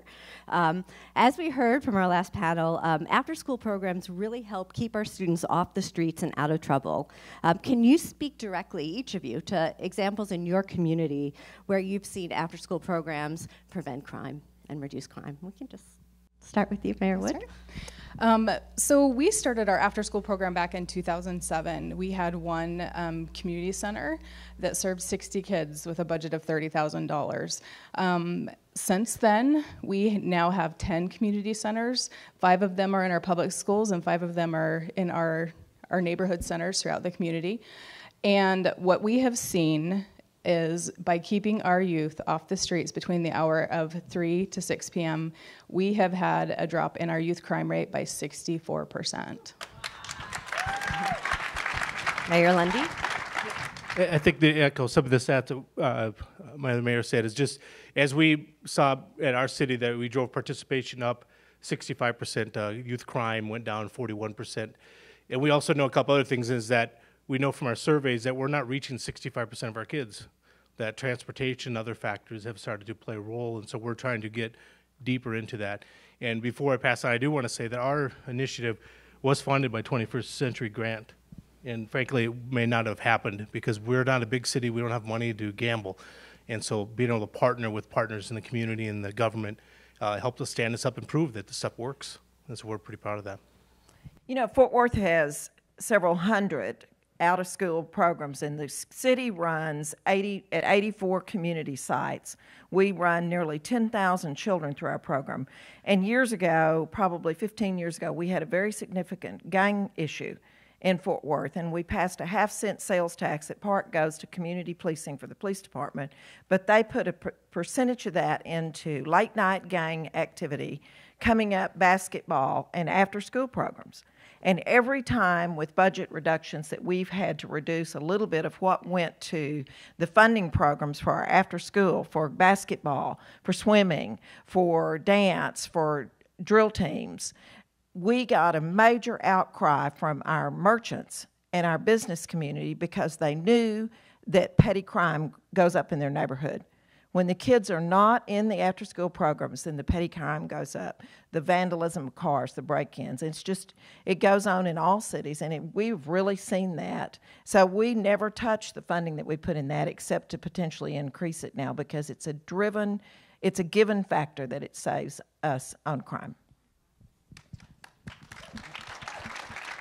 So Mayor Dean, before you answer, I would also love, in addition to your role as mayor, you were a public defender, so feel free to. I was going to say that I before I was mayor, I spent about 16 years in the criminal justice system, not as a defendant, but as a lawyer, and I was a public defender, and I loved the work, and it was a big part of what shaped how I see what a city should be doing.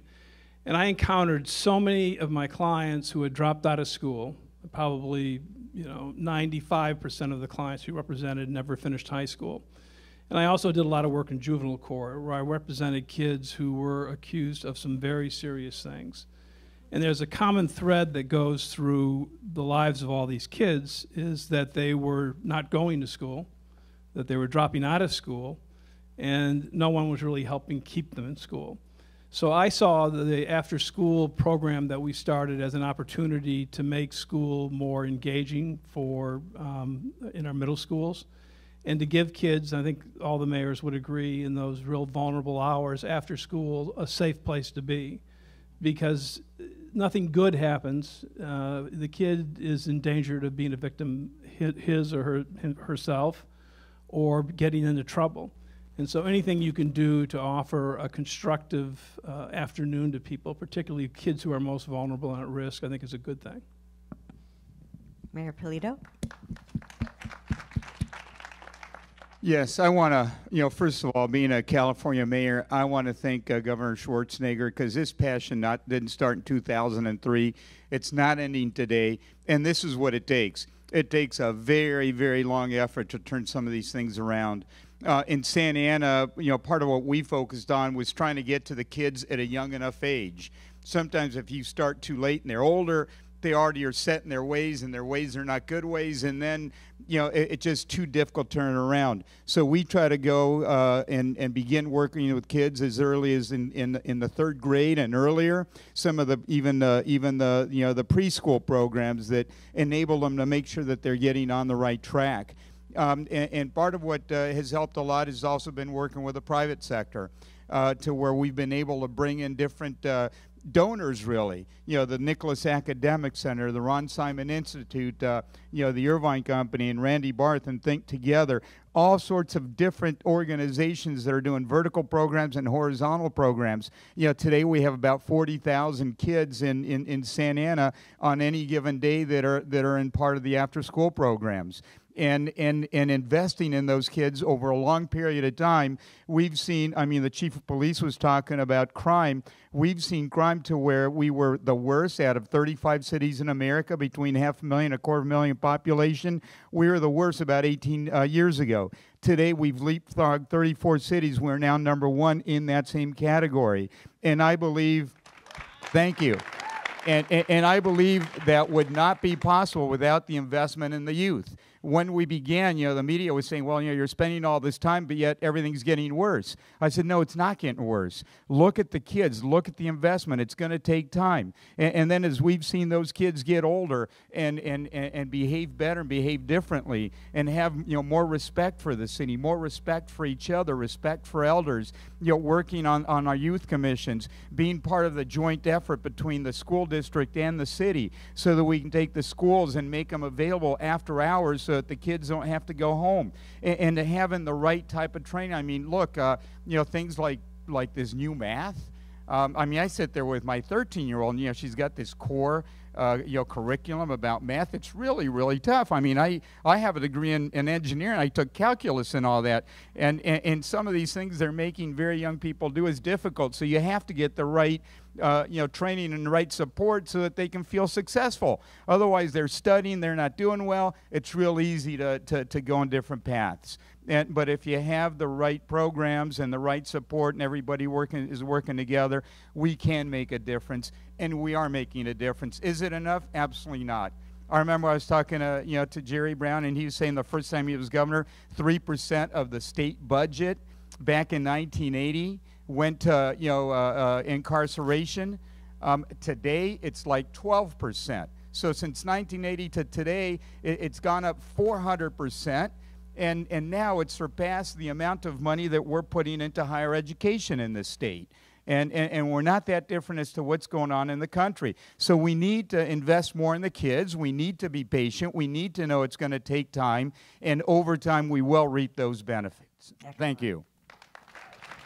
So my next question is really about something that I think makes our after-school space so special, which is the infrastructure it provides so that we have partners. And what I'd like our mayors each to talk about is the partnerships in your city that help bring resources to kids, and particularly in Fort Worth, Nashville, and Brooklyn Park, I know there's actually citywide infrastructures. This is how far our field has come to support after-school and create that intermediary to really enable the programs. So why don't we start with you, Mayor Dean?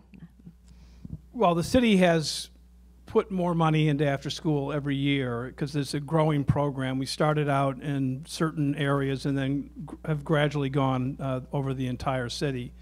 And one of our key partner now in terms of the city is the public libraries. The program started in the mayor's office, and we received a lot of help from the National League of Cities, from private foundations in and out of Nashville, and the city put money into it. But as it grew and I became more concerned about sustainability, we felt it was really necessary for it to be placed in another department. And so last year, very publicly, we put it into the libraries, where it's a great partnership. I think libraries are a wonderful ally for after-school programming. You can do the programs in their buildings. We have a program where we make all our library books available to our schools, and if they're at another location, we can deliver books and videos and music to them.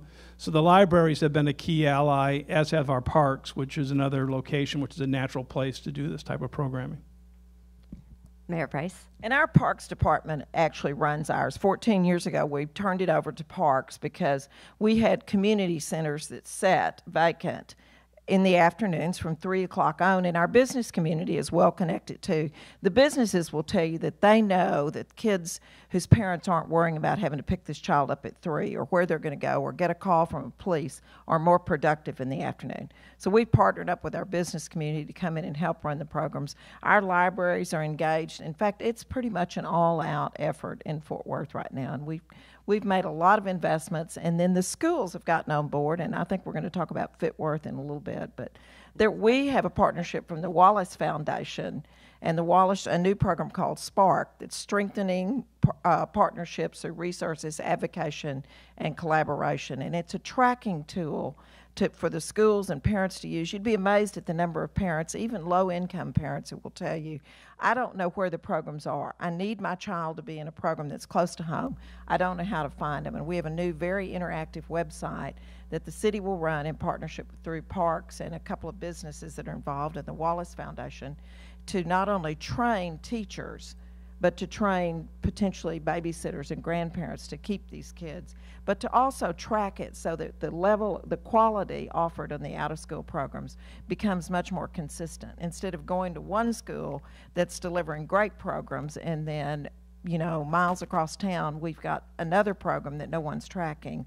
The tracking tool is going to be a major asset for us. Mayor Lundy? In our city, we actually set up a joint powers agreement between ourselves and other city, 4 school districts and the county, where we have a joint board that we specifically target after school. And so their whole job is to look at youth, the resources available, drive quality, because there's a lot of money spent that is wasted because people think that feeling good is the same as outcomes, and it's not. And so we've really put a lot of effort into saying, hey, let's find out where good stuff is happening, let's reward that. One of the things that we talk about a lot is you can feed a kid so they're not hungry, you can give a kid water so they're not thirsty, you can put shoes on a kid. But if you're not giving hope, you're giving nothing. And so what we really like to say is, if we can deliver hope instead of handcuffs, if we can deliver that kind of thing, that we can really make a difference in kids' lives. Excellent.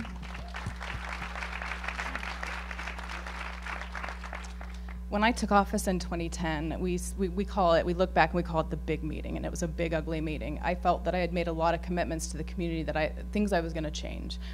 Lifelong resident of South Salt Lake, my sons are 4th generation South Salt Lake residents, and I was in it to change the community that my kids were growing up in. And so we identified in that big, ugly meeting every broken spoke of our will as a community. And what was so interesting is, when we started connecting the dots, almost everything that we needed to fix in our community really started with our after-school programs and giving more to our after-school programs and supporting. And so 2012, I rolled out the Promise South Salt Lake initiative, which is basically 3 promises that I have made to our community. First is that every child has the opportunity to go to college and graduate. Second, everybody has the opportunity to live in a safe, clean home and neighborhood. And third, everybody has the opportunity to be healthy and prosper. And so honestly, we can put every one of those things that we need to fix, every one of those broken spokes, under those 3 promises. And then I thought we could do better. We needed more accountability, a framework, a structure. So I made it a department. So we have a police department, a public works department, a Promise South Salt Lake department, which is now the largest department in the city. And when we created this new department, I wanted every employee in our city to understand why we're doing this. and what we can accomplish if we all work together. So I had our director go out to all of our different departments and share the promises, what we say. And the most moving experience came from our police department when she was done with the presentation and they wanted to know more. You know, they said, we are at people's doors in their living rooms on the worst day of their life, and we walk away without being able to do too much. And now we had a system put in place where we have resources to support these families and help them feel successful, which, you know, when you're supporting the family, the children are benefiting. So Excellent, thank you. Mayor Polito. You know, when we're talking about infrastructure and money, you know, how do you lever that dollar? How do you take a dollar and do more with it? Let me give you an example of something we did that worked out really, really well. We had a city park that for a long time we could never improve. You know, we could have had soccer fields, you know, baseball diamonds, basketball fields, tennis courts, whatever, but we didn't have the money. So we went to the school district and said, can we partner with you? Can you build a school here on a portion of the land, put a fence around the school buildings, but we're going to leave all the other facilities without a fence. It's going to be open. You get to use it in the daytime. Community can use it in the after-school hours, and it's a real benefit. And we did that. And they said, but, you know, a school without a fence, you know, what's going to happen? You know, people could get hurt and liability, and the lawyer won't let you in, you know, public work. I mean, everybody can say no. Well, we said yes. And today we have this school in Santa Ana without fences where the community can use it, and we use it for after-school programs because without facilities, it's really hard to tell kids to go exercise, and they have nowhere to exercise but a dirt field. Well, now we have basketball courts and diamonds, and everybody wants to play on them, and they can use them on weekends, and it's really been a tremendous benefit. The other thing that we've done is we've gone into the schools and said, look, we've got like the Nicholas Academic Center. They want to work with an after-school program, but they don't have facilities. Can we get a room from you in the high school? And now we have programs embedded within the high school. So, you know, the teacher aides come in and they help the kids, and so the kids really stay on campus, those that want to sign up. And guess what? We're graduating just within that program. We now have hundreds of kids that are in college today, and they're rated something like 98% success rate. It's off the charts. Not only do they graduate from high school, they go to college. And these are inner city kids that are at risk, that if you compare them to their peers, you would say there's no way we can achieve those numbers. But because we're working together, we can. And does it cost a lot of money? Really, it's limited, because once you have the building, because you're getting it from the school district, and so now we bring the teacher's aides. What we really do is we target about $2,500 per student. And what we do is we prepare them while they're in high school.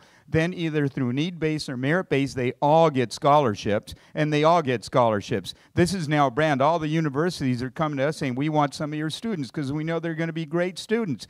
And then when they get the scholarship, we still give them the $2,500. And when I say we, it's the foundation, but we work together, still give them the $25 for gap funding. Because some of these kids, you know, a scholarship sometimes won't cover the books, or it won't cover other expenses, so they still need that little push. But we give them that little push. Now they're graduating, and they're coming back from USC or Harvard from across the country, and they're saying, how can we help our community? And that is making a difference. Thank you.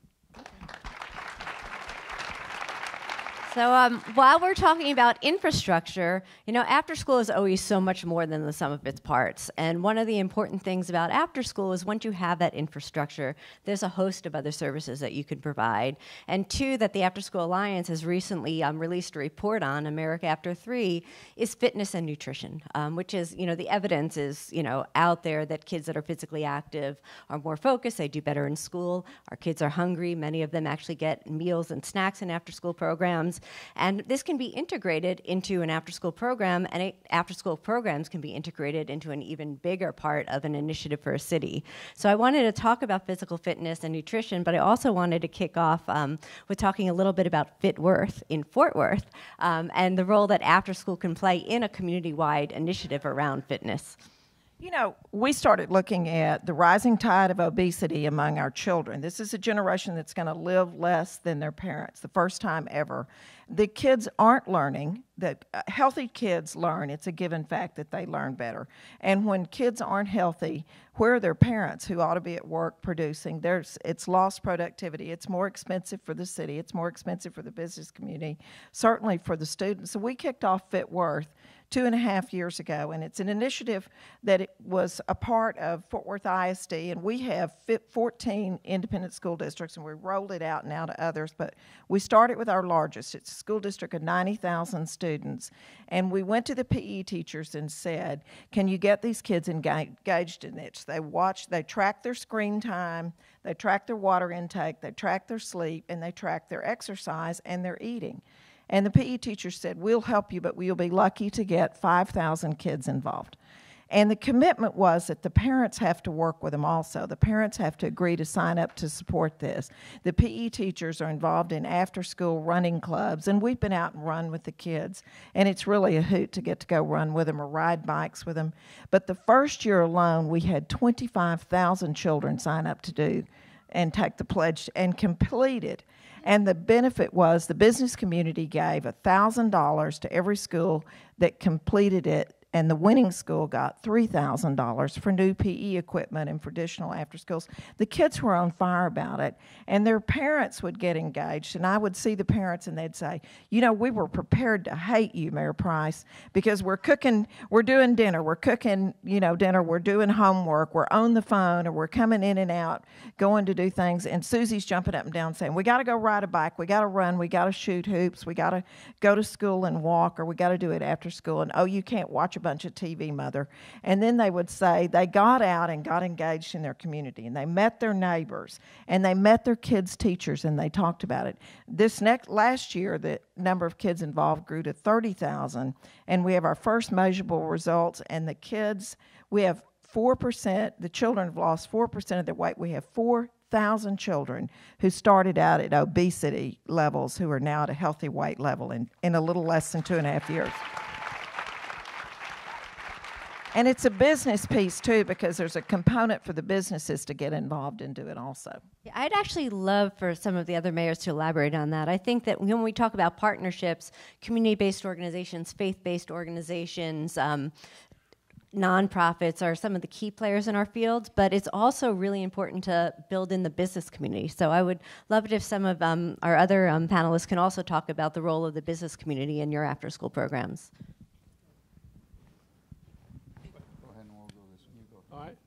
Well, we have an after-school advisory board that basically works to help the different nonprofits in the city that are involved in running the system, and we have business leadership that shows up on that board.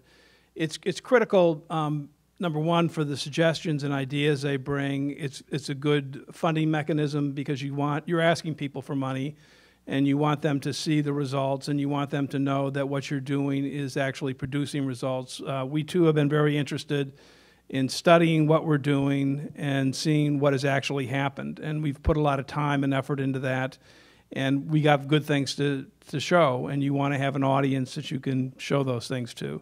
The business community in Nashville, I think, has made education the top priority for our city for a number of years. It's the right priority, and they have been willing to step up and serve and to contribute.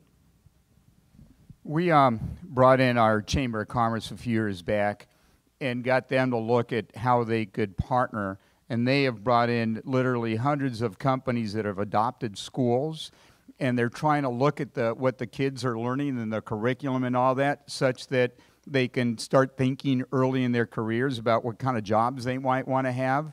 And of course, jobs are always changing, so we're telling kids, study everything, learn everything, stay hungry. And that is really, catching on, because as they see success, as they see some of their family members or peers succeed, it gets into the culture and into the younger generations. And so we're trying to do all this. We're also trying to, on exercise, and again, I want to thank Governor Schwarzenegger, because he came to our city and he led an effort.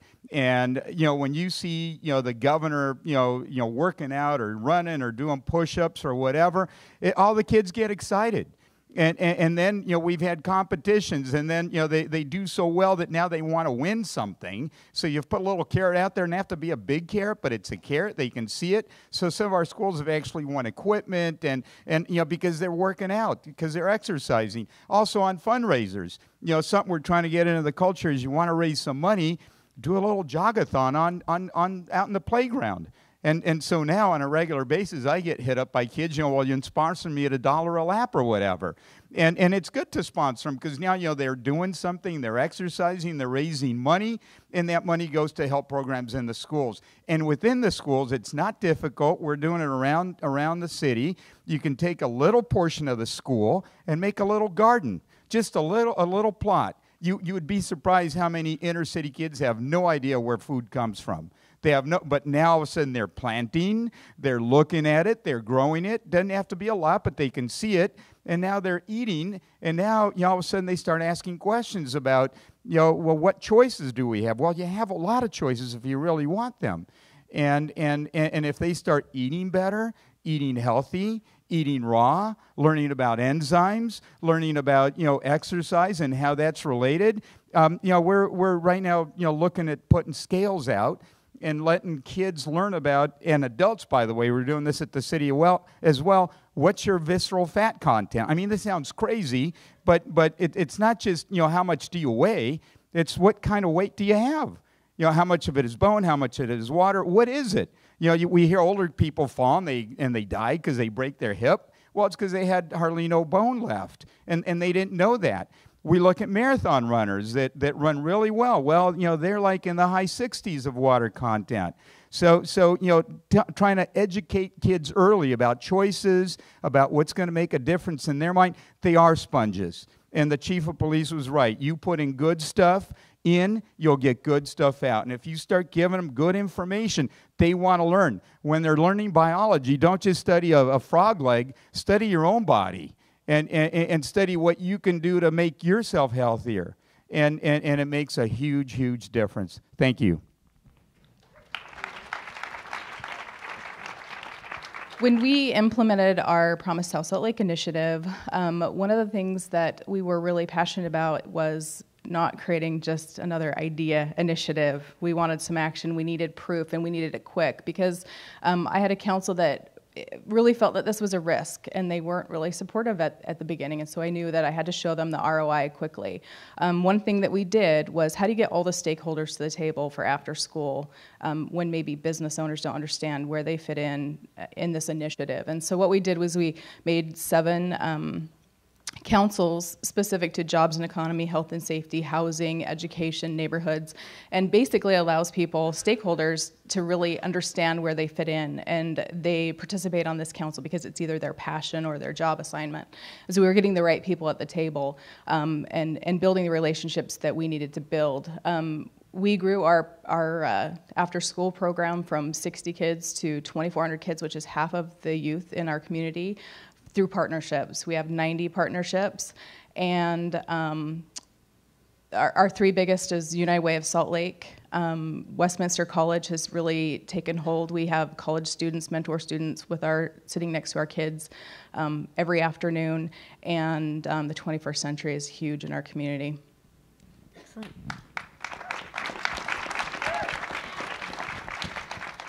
Just quickly mention that we've been trying to dive deeper into the stats of our youth, and we've discovered that we talk about youth getting jobs. Well, before a job was an internship, right? Everybody here has had internships.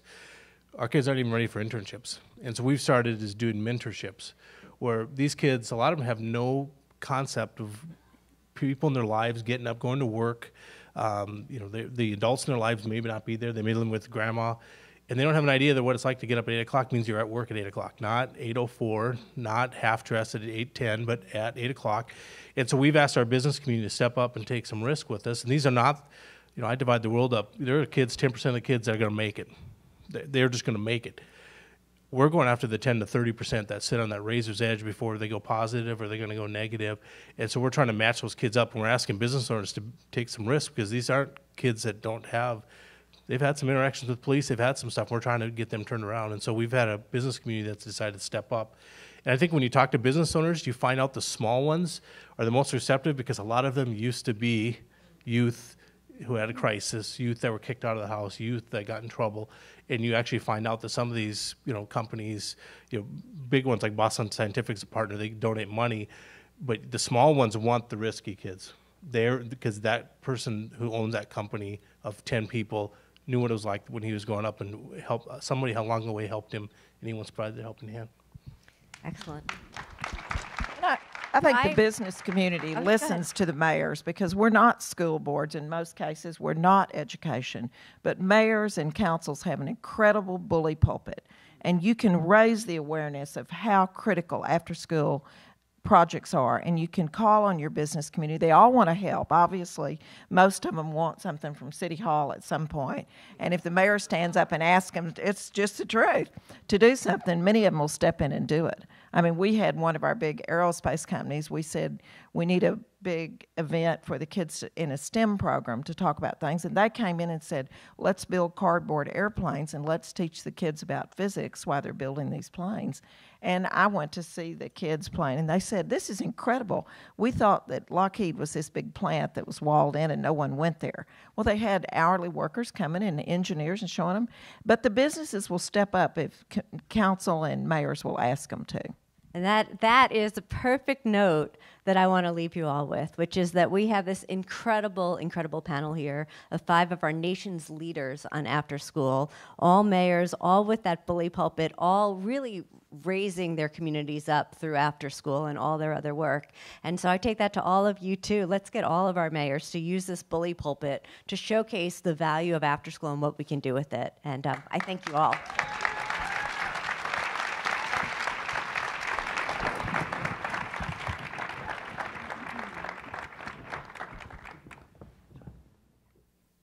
Ladies and gentlemen, please welcome the Schwarzenegger Institute's academic director, Dr. Dean Mazmanian.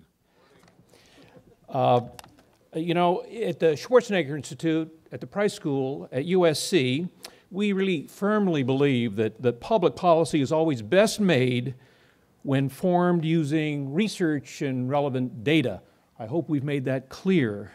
But it's obvious from these last 2 panels that all of that adds up to very little without both leadership and extraordinary passion. We really have to thank the speakers once more. Thank you.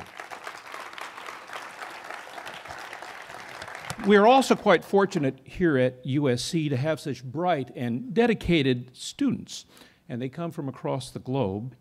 And the Institute is proud to support these remarkable students. And on that note, it is my privilege to present one of the Institute's undergraduate student fellows, Sarah McMenemy, who will be doing a short, interactive map presentation of the relevant after-school data from across the entire United States. Sarah, the podium's yours.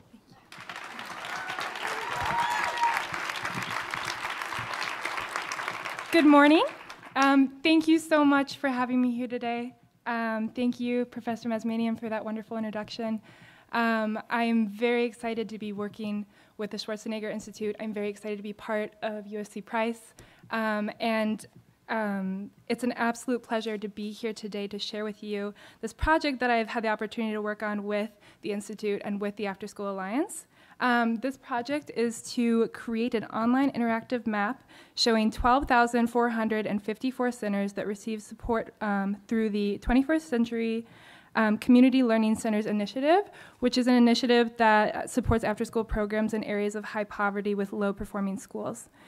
So as a part of the America After 3 p.m. report, the After School Alliance produced a set of fantastic online maps showing data on demand, benefit, support associated with after-school programs at a statewide level. And so the purpose of this map is to complement these existing maps and offer a different perspective by focusing on center distribution on a more local level. So I'm just going to take you through the map and show you how it works and show you how you can use it. So basically, here you can see at a lower zoom level the total number of centers in each state, represented by the number on the marker. And if you click on the marker, you can have a quick take of different facts on the status of after-school programs within the state, as well as a link at the bottom to the state's profile on the After School Alliance website. As you zoom in, you have a view of all of the centers throughout the U.S. There's a lot of them. These markers are also interactive, so you can click on one and see the name of the school and where it's located. We plan to work with the centers to expand the information offered within these tooltips. The next layer of data we wanted to incorporate is poverty level data. This offers a very important physical representation of how the programs are meeting the needs of different communities throughout the US. And so to show you how this is incorporated, I'm going to zoom into California. And there you can see this is an overlay of center distribution with poverty level data. And the red choropleth represents the percentage of children between the ages of 5 and 17 living in poverty within a specific school district. And so the darker shades of red, you're going to see a higher percentage of children living in poverty. And so at the moment, the map only incorporates this data for California, but I'm working on expanding it to have this data available for all the states throughout the whole US. And so next we're going to go focus in more on Los Angeles County. And here you see median income data at a neighborhood level. And again, the darkest shades of red represent the areas of lowest income and highest need. And you can see that the centers are distributed in a lot of cases within these high need areas.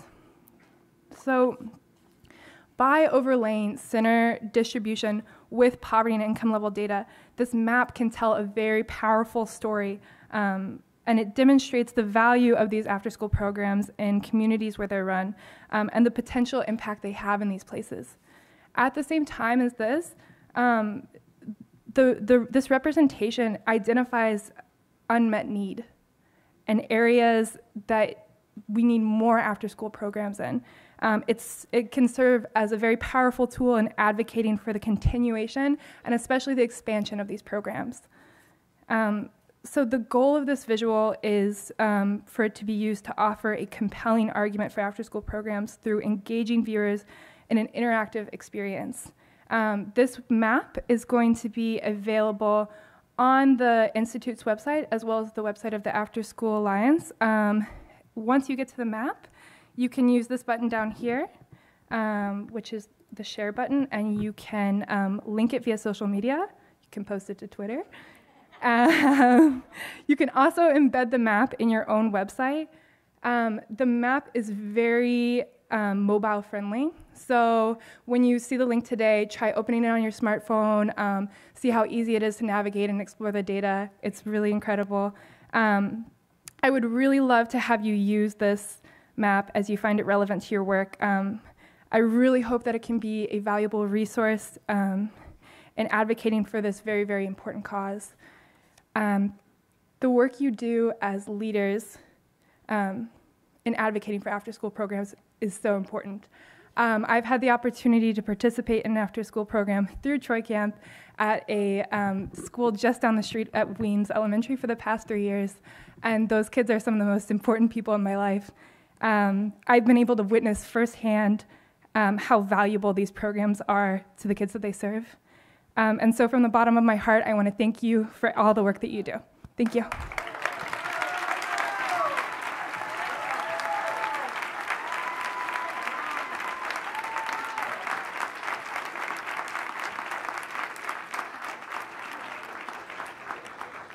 Ladies and gentlemen, please welcome the CEO of the After School All-Stars, Ben Paul.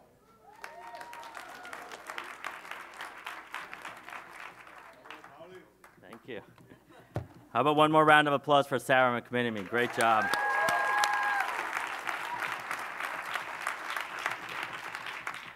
After School All-Stars provides free comprehensive programs to 90,000 students on nearly 400 schools in 40 cities and 12 states.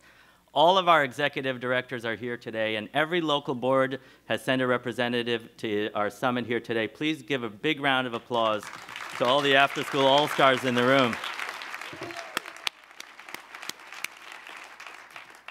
I have the pleasure of leading us through our final group tweet for today, and then, of course, you're on your own to continue tweeting all afternoon.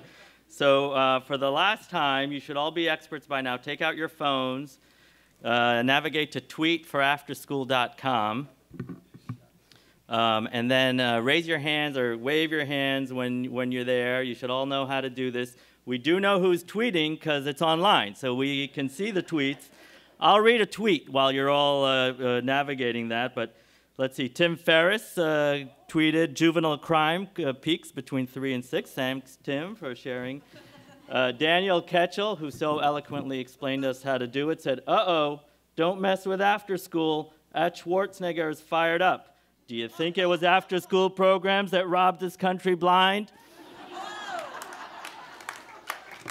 If you can't think of something that funny, you can also retweet. So feel free to retweet Ketchel's post. By now, I assume you've all retweeted. This is an important one. It goes at Hal Rogers, who's on the Appropriations Committee, who's debating right now whether or not to refund after-school programs. So please make sure to retweet this one. At After School All-Stars, our vision is for all our students to have the same opportunities we want for our own kids. We want them to be safe and healthy, graduate high school and go to college, find careers they love, and then give back to their communities. And while we live in a time with incredible opportunities and a rapidly changing global economy, with many new fields and companies that didn't even exist 15 years ago, like Evernote and Twitter and Google, many of those opportunities are beyond the reach of our workforce because they simply have not been educated, trained, or guided in that direction. No successful person makes it completely on their own. They can always point back towards someone who helped them along the way and helped them get where they are. And this is where after-school programs come in. We have the partnerships, the flexibility, and the entrepreneurial spirit to help students discover new passions, try out new activities, develop new job skills and career interests, go on field trips, meet role models, and visit real companies to see close what success looks like. We help students connect the dots between their personal passion, their schoolwork, and ultimately their career success. That's why when we ask a student, what do you want to do when you grow up? They should ask us back, what are my options? And in turn, we need to be able to provide them with ideas, experiences, and open their eyes to what's possible. Which leads me to our final conversation for today, keeping America competitive and innovative, the role of after school. This is something I'm very excited about. Helping our kids and country's economy thrive is a big responsibility and requires an all hands-on-deck, multi-sector approach. We have some amazing innovators and private sector leaders who want to partner with our field and share their perspective with us here today. Their full bios are in the book, but I'll be really brief. Our moderator has been listed as one of Fast Company's most innovative business people, while Forbes magazine listed him as a name you need to know. Well, you all know it now. Please welcome the author of The 4-Hour Workweek, Tim Ferriss. She serves as the Director of Education and University Relations at Google, where she manages all technical training, content development, and information management programs for Google engineers and operations staff, as well as Google's K-12 education, STEM, and computer science. Please welcome Maggie Johnson.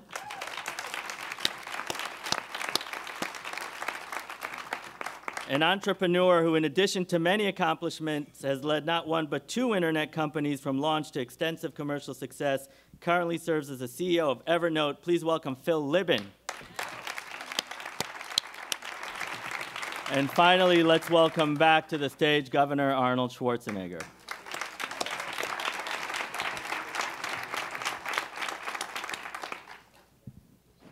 So I suppose it's my job to get this kicked off.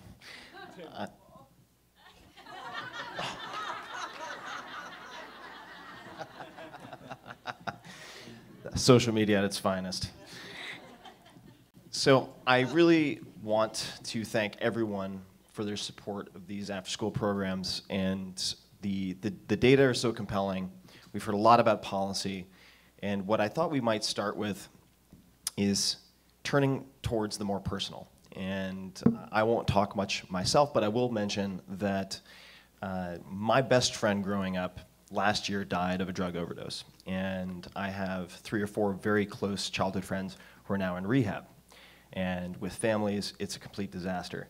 The difference, when you look at my trajectory and theirs growing up, was that from 3 to 6, in a very critical period of time where they went one direction, I had a wrestling coach who kept me in line from 3 to 6 and kept my hands busy. So this is a very personal subject to me. And I'd love to ask all of the panelists about a story related to an adult who changed the trajectory of your lives. And I suppose we'll start with Governor Schwarzenegger. You wanted to know what? A story about an adult who's changed the trajectory of your life. First of all, I was very fortunate that I had a lot of mentors and a lot of great inspirations from people that were great in one way or the other. Like, for instance, Reg Park, who was a world champion in bodybuilding and won Mr. Universe 3 times, and then got into movies and did Hercules movies.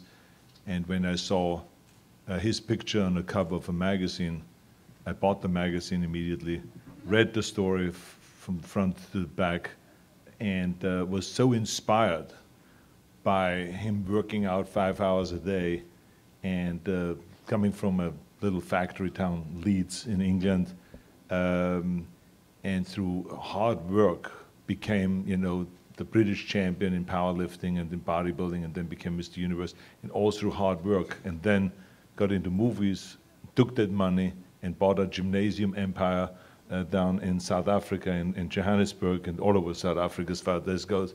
And to me, this was kind of the blueprint for my life. I was 15 years old, and it inspired me so much that I started working out, and my vision was then to become the world champion in bodybuilding and to follow his footsteps. And this was my ticket to America also. It was my ticket to get into movies. It was really, and it, you know, the sport of bodybuilding, because of him, taught me everything about the rules for success.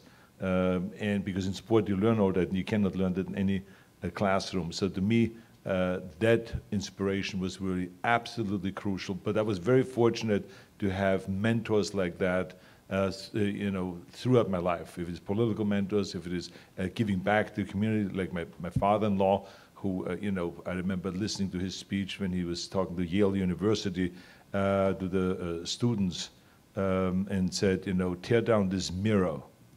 Tear down this mirror that makes you always look at yourself, and you will be able to look beyond, and you will see the millions of people that need your help.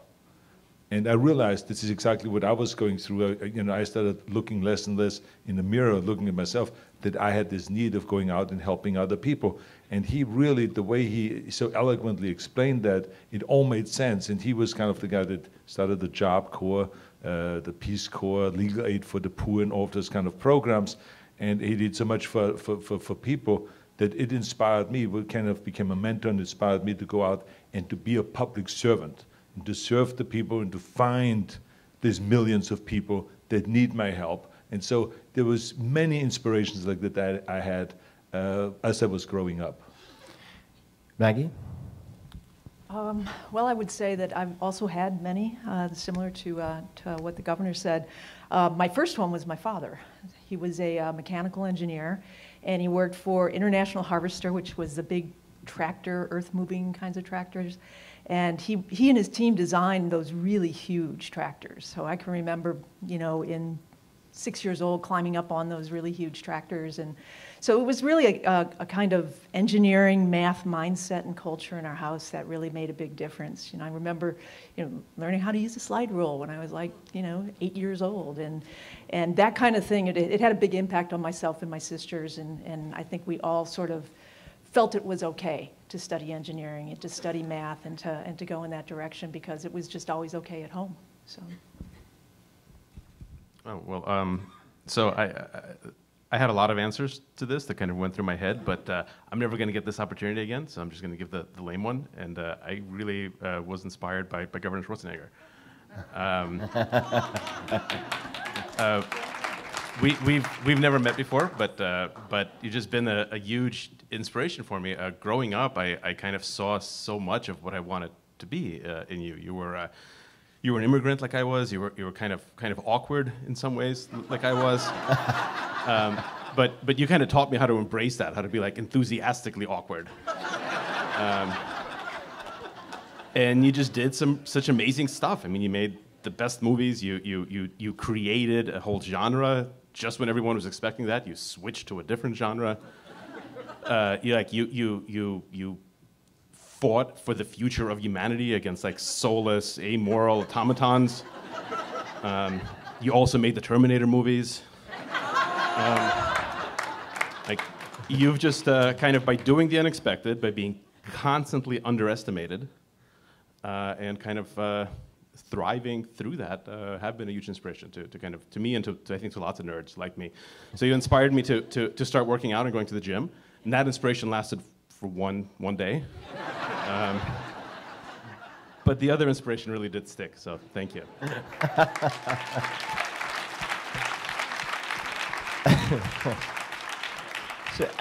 And I just want to point out the somewhat obvious theme, which is, and this has been mentioned before, that we all need someone to show us greater possibilities. And just as a side note, my actual wrestling partner, who always beat me by 1 point for the varsity slot, is Charles Best, who ended up founding Donors Choose. Some of you may be familiar with. So those coaches have a huge impact. Maggie, I'd love to focus on your area of expertise, and I've heard you mention that tech has a pipeline problem, and I think this is really important to discuss. So I'd love to hear you elaborate on that, as well as what you're focused on at Google. Okay. When we talk about a technology pipeline, or the pipeline issue in general, this isn't just for high tech, it's really across many different industries. If you look at the Bureau of Labor Statistics and the projections that they have over the next 10 years for computer scientists and software engineers and IT professionals, the demand for those types of careers is just way, way out of sync with the supply that's coming out of undergraduate programs in the US. So this is a really serious issue. And then if you look like within that pipeline, which is already not big enough, and you look at the diversity, the women and underrepresented minorities it's even smaller and just equally challenging to deal with. So this is a pipeline issue across, really the entire economy, but in high tech, we feel it especially. At Google, one of the things that we're really focused on in our K-12 programs is after school, and it's for practical reason, and that is that computer science and computational thinking are truly 21st century skills and things that we feel that all kids really need to understand, to be able to internalize. And it's just not possible to teach those things in the school day. There are pockets around the country, and LA is one of them, but nationally, there's very, very few schools that have computer science and this kind of content in the school day. So after school really is the only time when you can provide these programs for kids so that they can, you raise awareness around this, help them build some basic skills, and really help them understand that anybody can do this. That's one of the things that's been a very difficult perception for us to sort of break this myth that it's only for a particular demographic or only for a particular type of person. It's for everybody, and it really is accessible, and that's one of the ways that after school really helps us to get that message out. So Maggie, I'd love to dig a little bit on that because I find it so fascinating. As someone who's a coding illiterate, I have a great deal of insecurity about that living in Silicon Valley, but you can do it. I can. No. And I had a friend named Chad Fowler introduced me to Ruby by explaining how it relates to natural languages, by learning human languages. When you take, say, a 5th or a 6th grader, what do you find some of the most effective ways are to get them excited about tackling something like computer science? Well, we do this all the time. We actually, Google has an after-school program. It's a club called csfirst.com. And it's a program that we started in Charleston, South Carolina. We have a huge data center there. And we really wanted to do this in South Carolina because we wanted to focus on, that particular demographic where you have, it's rural, it's lower income, most of the kids are African American. We really wanted to understand what would work for those kids. And in putting that program together, there were two things we learned. The first was that you have to start early, and I think this has come up again and again, middle school and younger, because by the time they get into high school, they've defined what they're going to do for better or for worse. They have a lot of opinions about what's that's going to be. But earlier, they're still really open and still really flexible, and will try things. So first of all, focusing on the younger kids. And then the second thing is to teach programming and these really basic computer science concepts in a context that's of interest to them. Because a lot of the programs out there will teach programming in a very general way. It's like, here's a for loop and here's an if statement, and you just kind of put it together and something happens.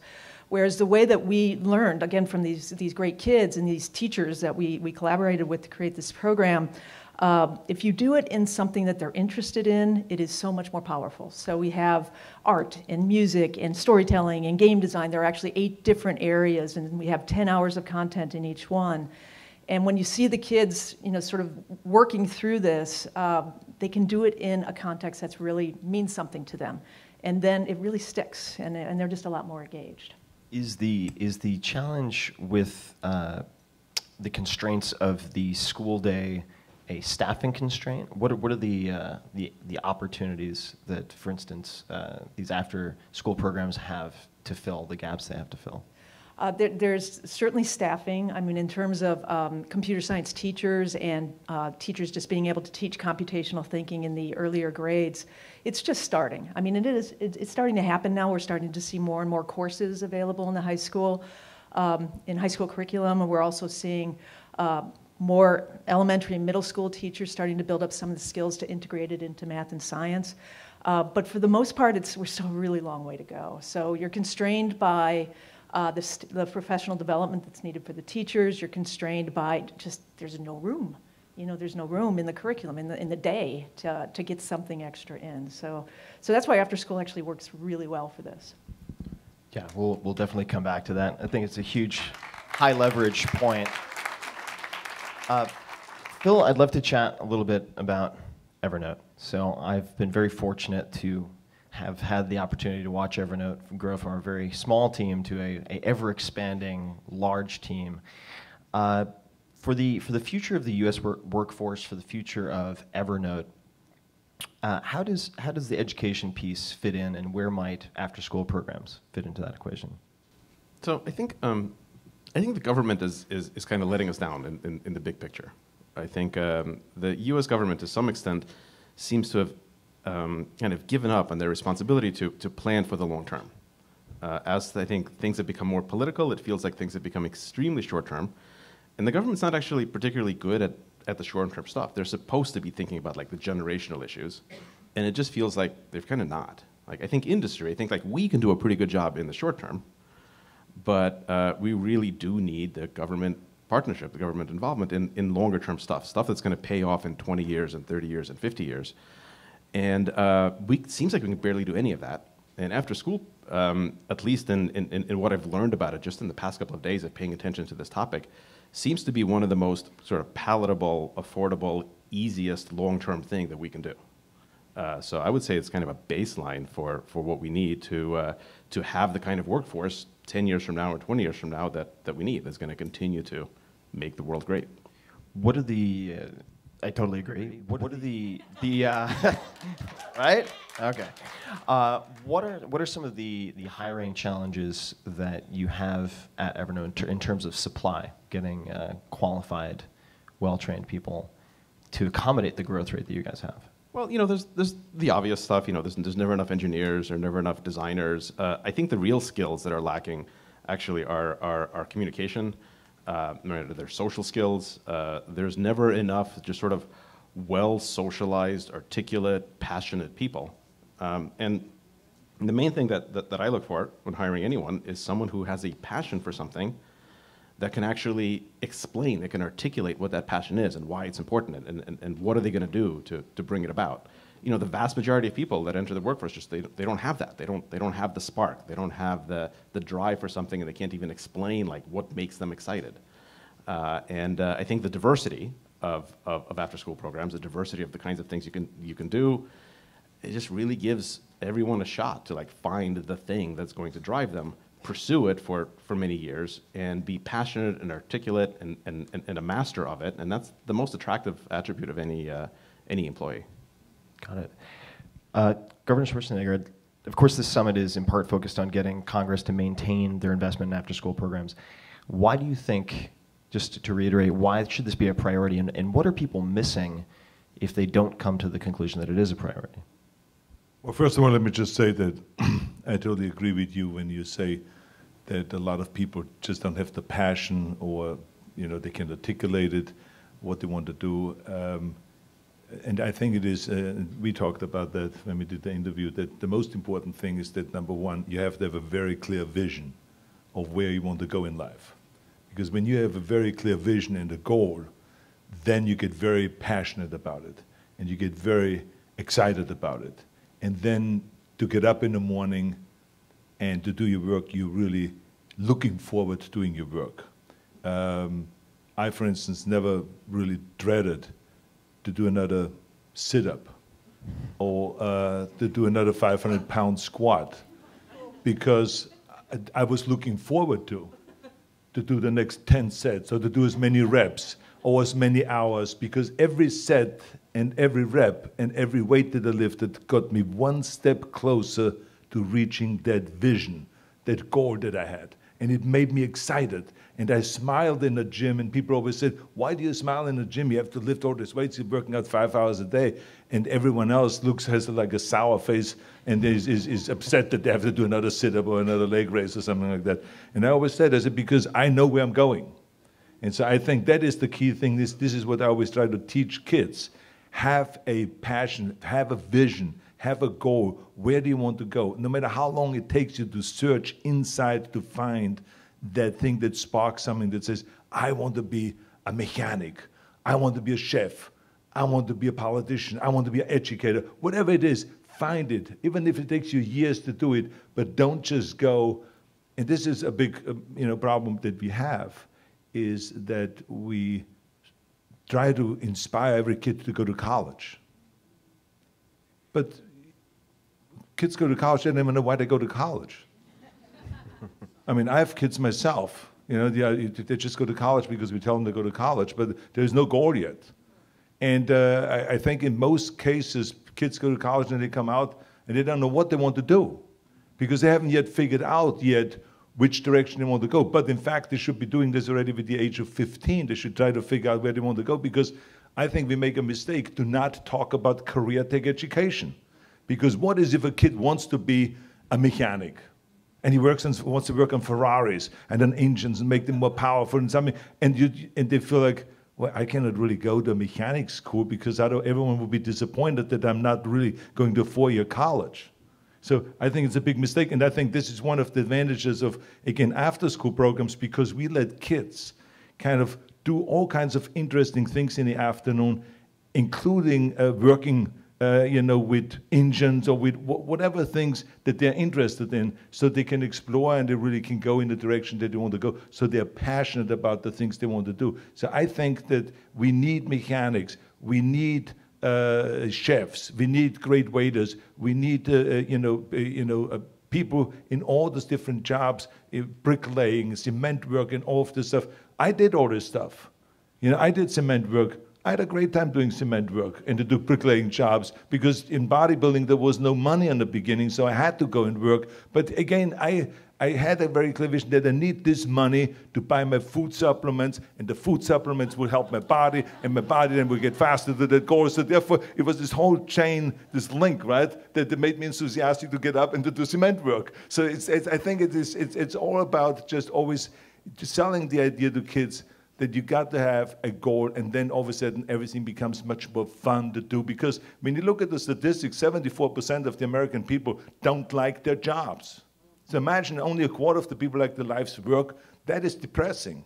I wouldn't want to do that, where you get up for years after years, you go to work and you hate your job. You hate what you're doing. I mean, no wonder people want to get retired. Want to retire from the, because people always ask me, when are you going to retire? I said, never. Why would I retire from having fun? I'm having a great time, doing the movies. I have a great time, selling after-school programs and promoting it and helping kids. I have a great time. Why would I retire from that? So I think it's all about, you need to know where you're going. What was the name of your...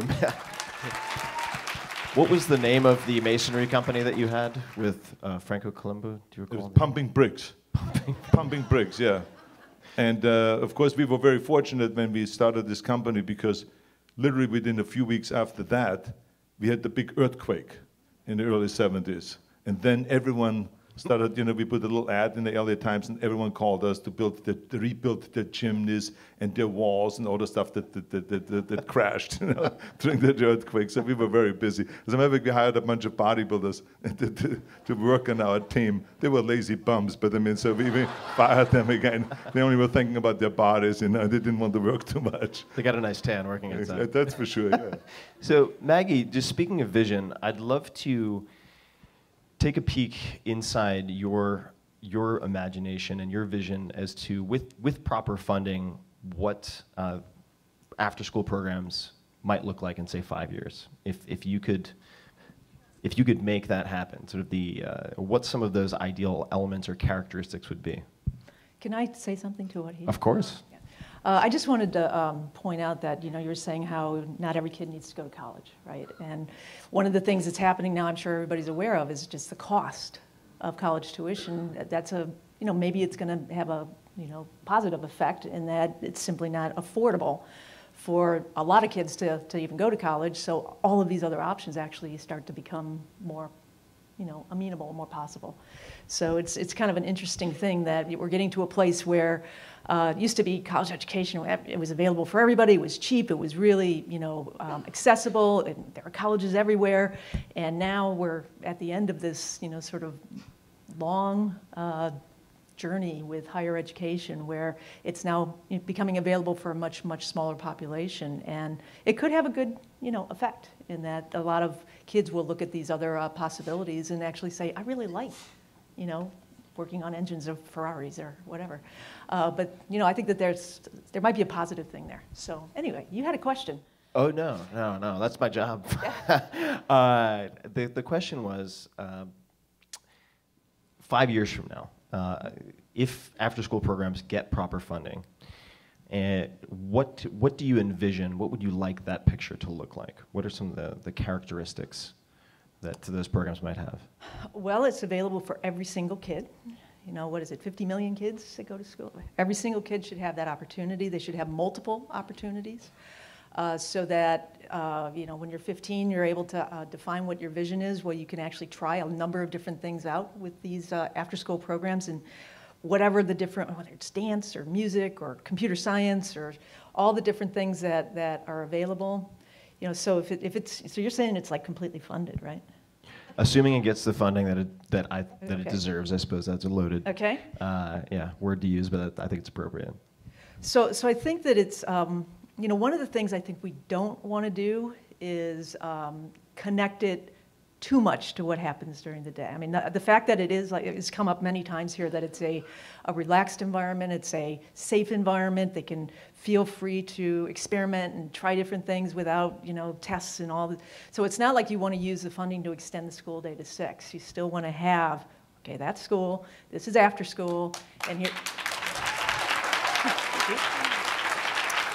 But just have as many different types of opportunities for the different, age groups as possible. I think that would be really good. I think this is really one of the very important things in after-school programs, that it has a feel that school is over at 3 o'clock and now the fun begins. If you didn't have fun before, because, it's kind of tough sometimes for kids to get the education and to learn, and then sometimes you don't keep up with it, and you don't know who to ask, in order to get the tutoring and the help with the homework and all this stuff. So I think that's in the afternoon it should be fun. And this is why so many schools, so many teachers from the regular daytime school and principals have asked us, how do you guys do it to make it a fun thing? But of course, the after-school program was designed to be after school, not to be school, even though sometimes some people call it extended day or lights on after school and all those things. But it is a different program. The teachers ought to be fun. They shouldn't be dressed up in a suit and tie or something like that. They come in with jeans. They're kind of young kids that are teaching them. And to make it kind of light, the whole thing. And do also, the after-school program is a much more improvisational kind of a program. So that you have maybe a classroom where there's 3 kids that are falling behind in math. So they have a tutor that works with those kids so they help them in math so they can catch up again. Because one thing we know for sure, and that is, the dropout is only because you fall behind in education. There's no kid that ever drops out that is the #1 in education in the class. Doesn't happen, right? So it is directly related because kids get frustrated. They don't know how to catch up anymore. You start losing, and I know with my kids, if you start lose just a little moment in math, then the next thing that you learn in math, you cannot keep up anymore. And then you really start falling behind, and you can never catch up again unless you have some serious tutoring, a serious tutor that comes in that it really helps you. And so this is why after-school programs are so important, because when schools are really working together, with what's going on in the daytime, and then help the kids in the afternoon, in the after-school program, to say, okay, you can do your sports and your fitness and all your arts and dancing and all that stuff, but first let's finish the homework, because you've been falling behind. You haven't done the last 12 homeworks. So let's start catching up on that, and then let's go to do the tutoring, and because you do second language, your English is a little off, and I wish I would have had those possibilities when it got here. But in any case, so we help you with your English, and so you can catch up very quickly. So that's what after-school programs is, kind of supplementing it, and then make it fun and have your sports and fun activities also at the same time. I think the points both of you, and actually Phil also mentioned this, the diversity of exposure in an unstructured environment is super critical. And Maggie, this brings to mind for me the 20% time. Is that still in effect at Google, where people have the sort of discretionary time to allocate? Yes. Could you explain what that? Yeah, sure. It basically means that 1 day a week, and it's mostly for our engineering population, but it's spread across the company. You have 1 day a week to just pursue something that is innovative, or something that you're really interested in, something you'd like to learn about. In the early days of Google, it was much more prevalent, and there are any numbers of stories, like Gmail, for example, came out of a 20% project. So there's a number of different things that actually produced something really significant that came out of 20%. Now it's still available. It depends sort of on what's going on in that particular area of the company.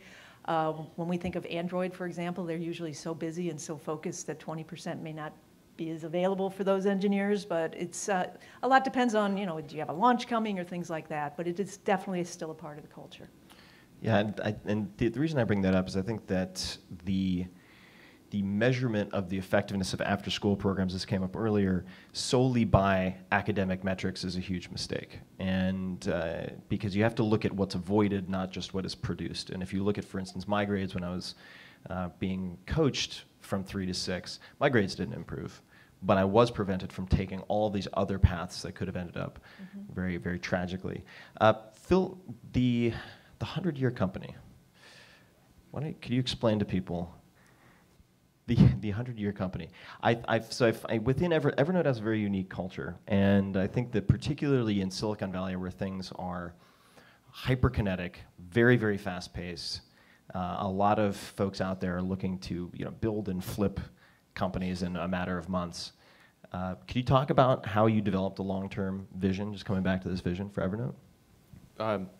Sure. So our idea is to build a 100-year startup. So we want a company that lasts for 100 years, that outlasts all of the people in it, and one that's still a startup at the end, that's still innovating, that's still doing things that people fall in love with. And Evernote is my third company. I started 2 others with a lot of the same team, and then met with other people for Evernote. And we sold the first 2 companies, so we had a more traditional exit. And we kind of realized that we really wanted to do something for ourselves. Like, the first 2 companies weren't passions. We were doing them because we wanted to make money, because we wanted to sell them, which are perfectly fine reasons. But the third time around, said, let's do something that we are in love with. Let's build something for ourselves. And I think this is kind of the central point that both of you guys were talking about before. This idea that school is probably structured in a way to give you skills, but it isn't set up to to let you find what you're in love with. Like, everyone should be in love with something. Everyone should be so infatuated with a plan or an idea or a goal where they say, like, that is a sufficiently epic life's work for me. And it's unlikely you're going to get that in the structured school program. And you probably shouldn't, because the school should be set up to give you very measurable skills.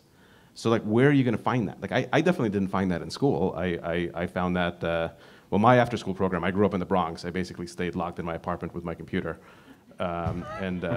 Mostly because the gangs wouldn't have me.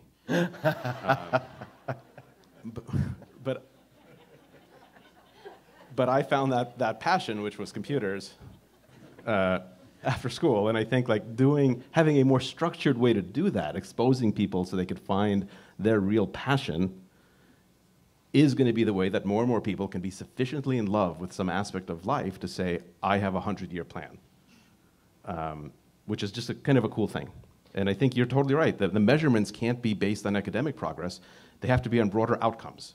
You have to look at, like, well, the population that did the program, what are their outcomes, over 20 years, 30 years, 50 years? How do these people live? What kind of contribution do these people contribute to the world? And how does that compare with people who, in the same neighborhoods and demographics, didn't go through the program? And my gut feel is you'd find enormous returns if you looked at long-term outcomes. And within Evernote, what types of practices or routines do you have to help foster innovation and innovative thinking, tinkering, anything like that?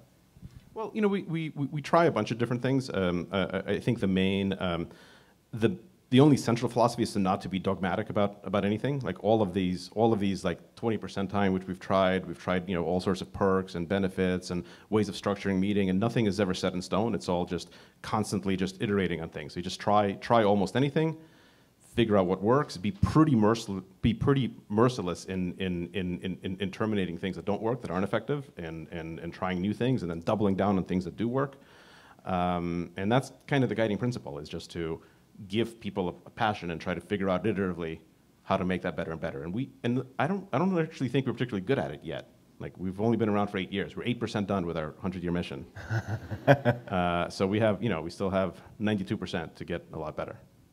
And you mentioned communication being well-spoken. I think you're a well-spoken fellow.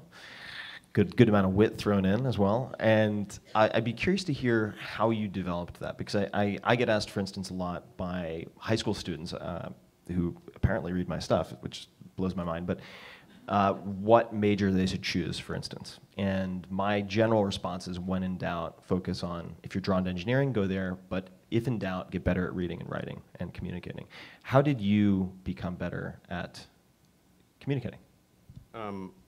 Well, thank you. I don't know how good I am actually at communicating, but it's something that I wish other people around me were always better at, and it's kind of a central frustration in my life.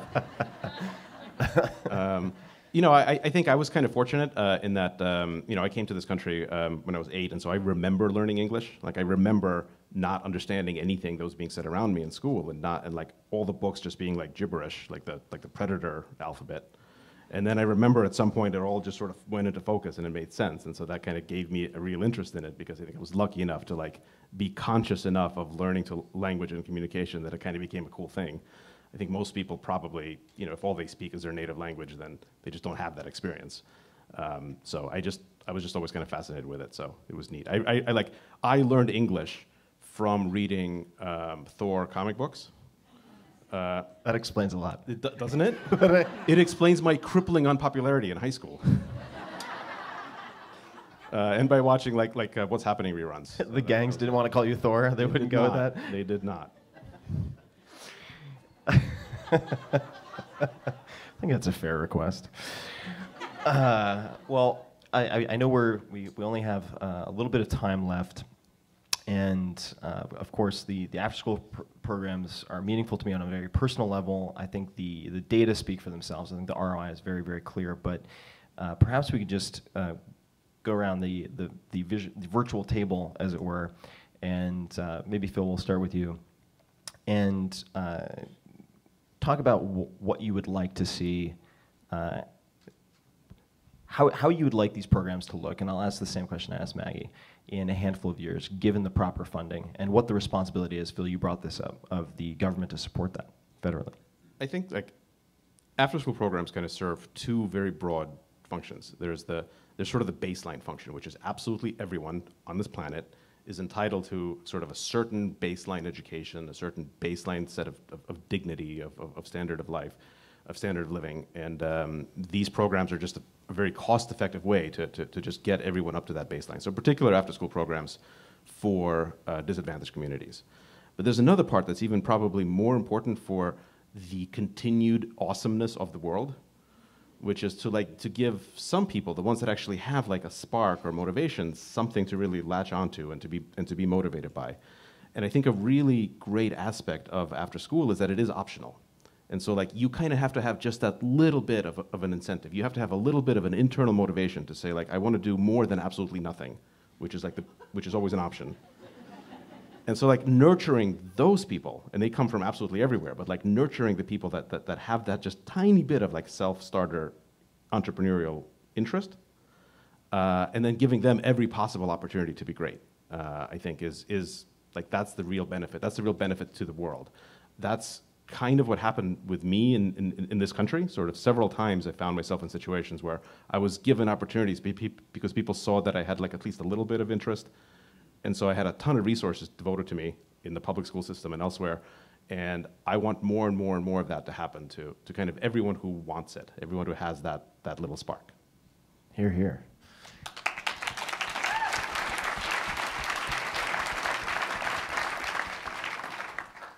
Maggie? I already answered. Ah, that's true. Would you like to append or? Sure.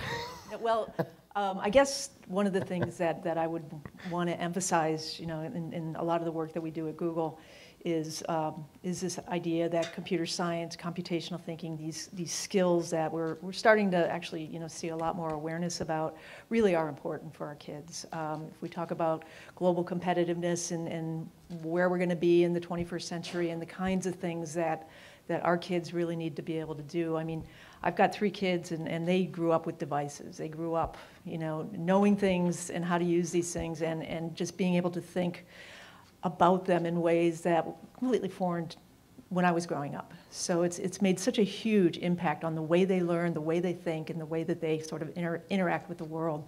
And I think we have to kind of grab onto that and really, you know, encourage that and find the right ways to integrate it into all the other things that they're doing. And you know, I'll just end by saying that the thing that's been so satisfying in the programs that we do is really how accessible and how good these kids are, no matter who they are, where they're at, what grade, what school they're in, they can all do it. So it's really very satisfying. I think just quickly, following with that on a specific thing, over the next 5 years, I want more robots. I want like more robots in after-school programs, because I really think that like there's something about robotics that combines just about every like interesting thing that kids are going to have to like learn and be great at. It's the combination of the physical world and the digital world. It's programming, but it's also physical movement. There's tons of interesting questions about economics and ethics and everything. So like I think like the biggest concentration of really expanding kids' minds is, I think, robotics programs. We're sponsoring my high school alma mater's. I went to Bronx Science. My high school alma mater's girls robot team, the Iron Maidens, which is super cool.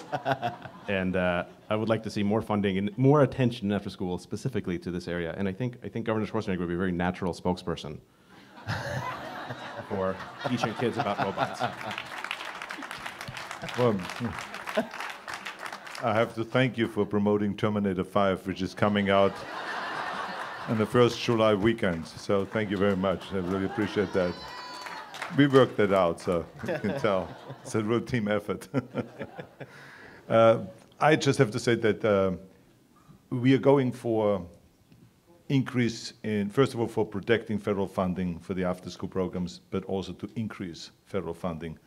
But we should not forget that it's not just the federal government that has the responsibility for funding after-school programs, because sometimes we lose sight here. It is each state. There's 50 states, like California, didn't wait for the federal government to get more money. We went and put it on a ballot initiative and did the work and let the people decide. And I think that not only states, but the local communities also can put money aside for after-school programs. So there's many ways of funding after-school programs, including the private sector. We, for instance, for the after-school All-Stars, have in my house a poker tournament in April, in a month from now.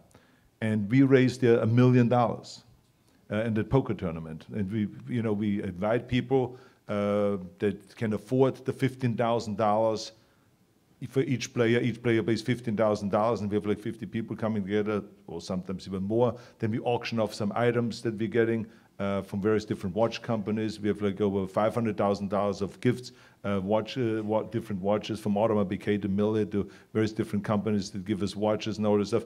And so we raise $1 million just doing that. So you just have to be creative, and you just have to think about what can we do. And we are all there all the time, out there hustling, the private sector, to donate money and to come in with sponsorship money and stuff like that. So there's many different ways of getting this money together, but I totally agree with the fact that we got to give every child that needs and wants to go to an after-school program to provide them with the opportunity to do exactly that. Agreed.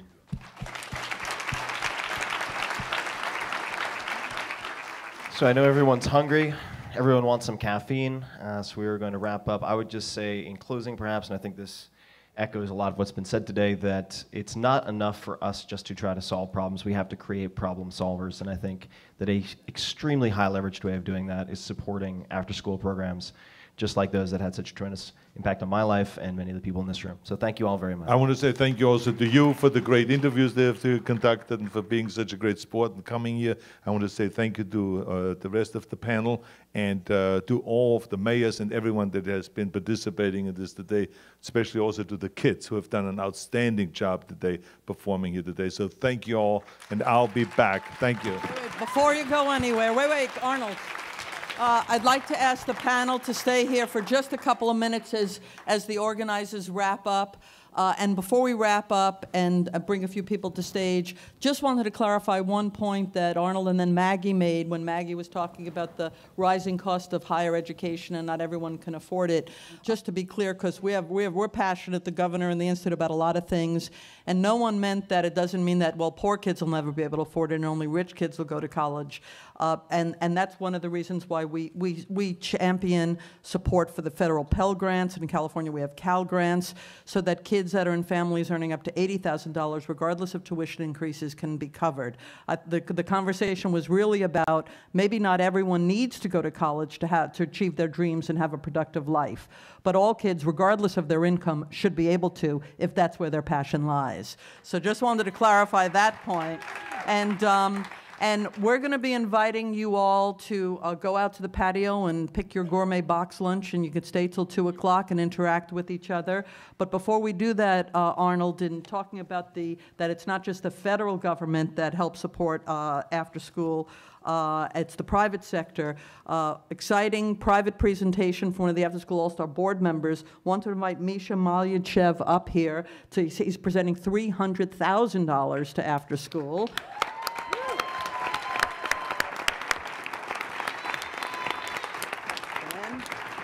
Little photo. Let's go to the middle. Oh, we go from Okay, go to the middle. Excellent. Right to the middle.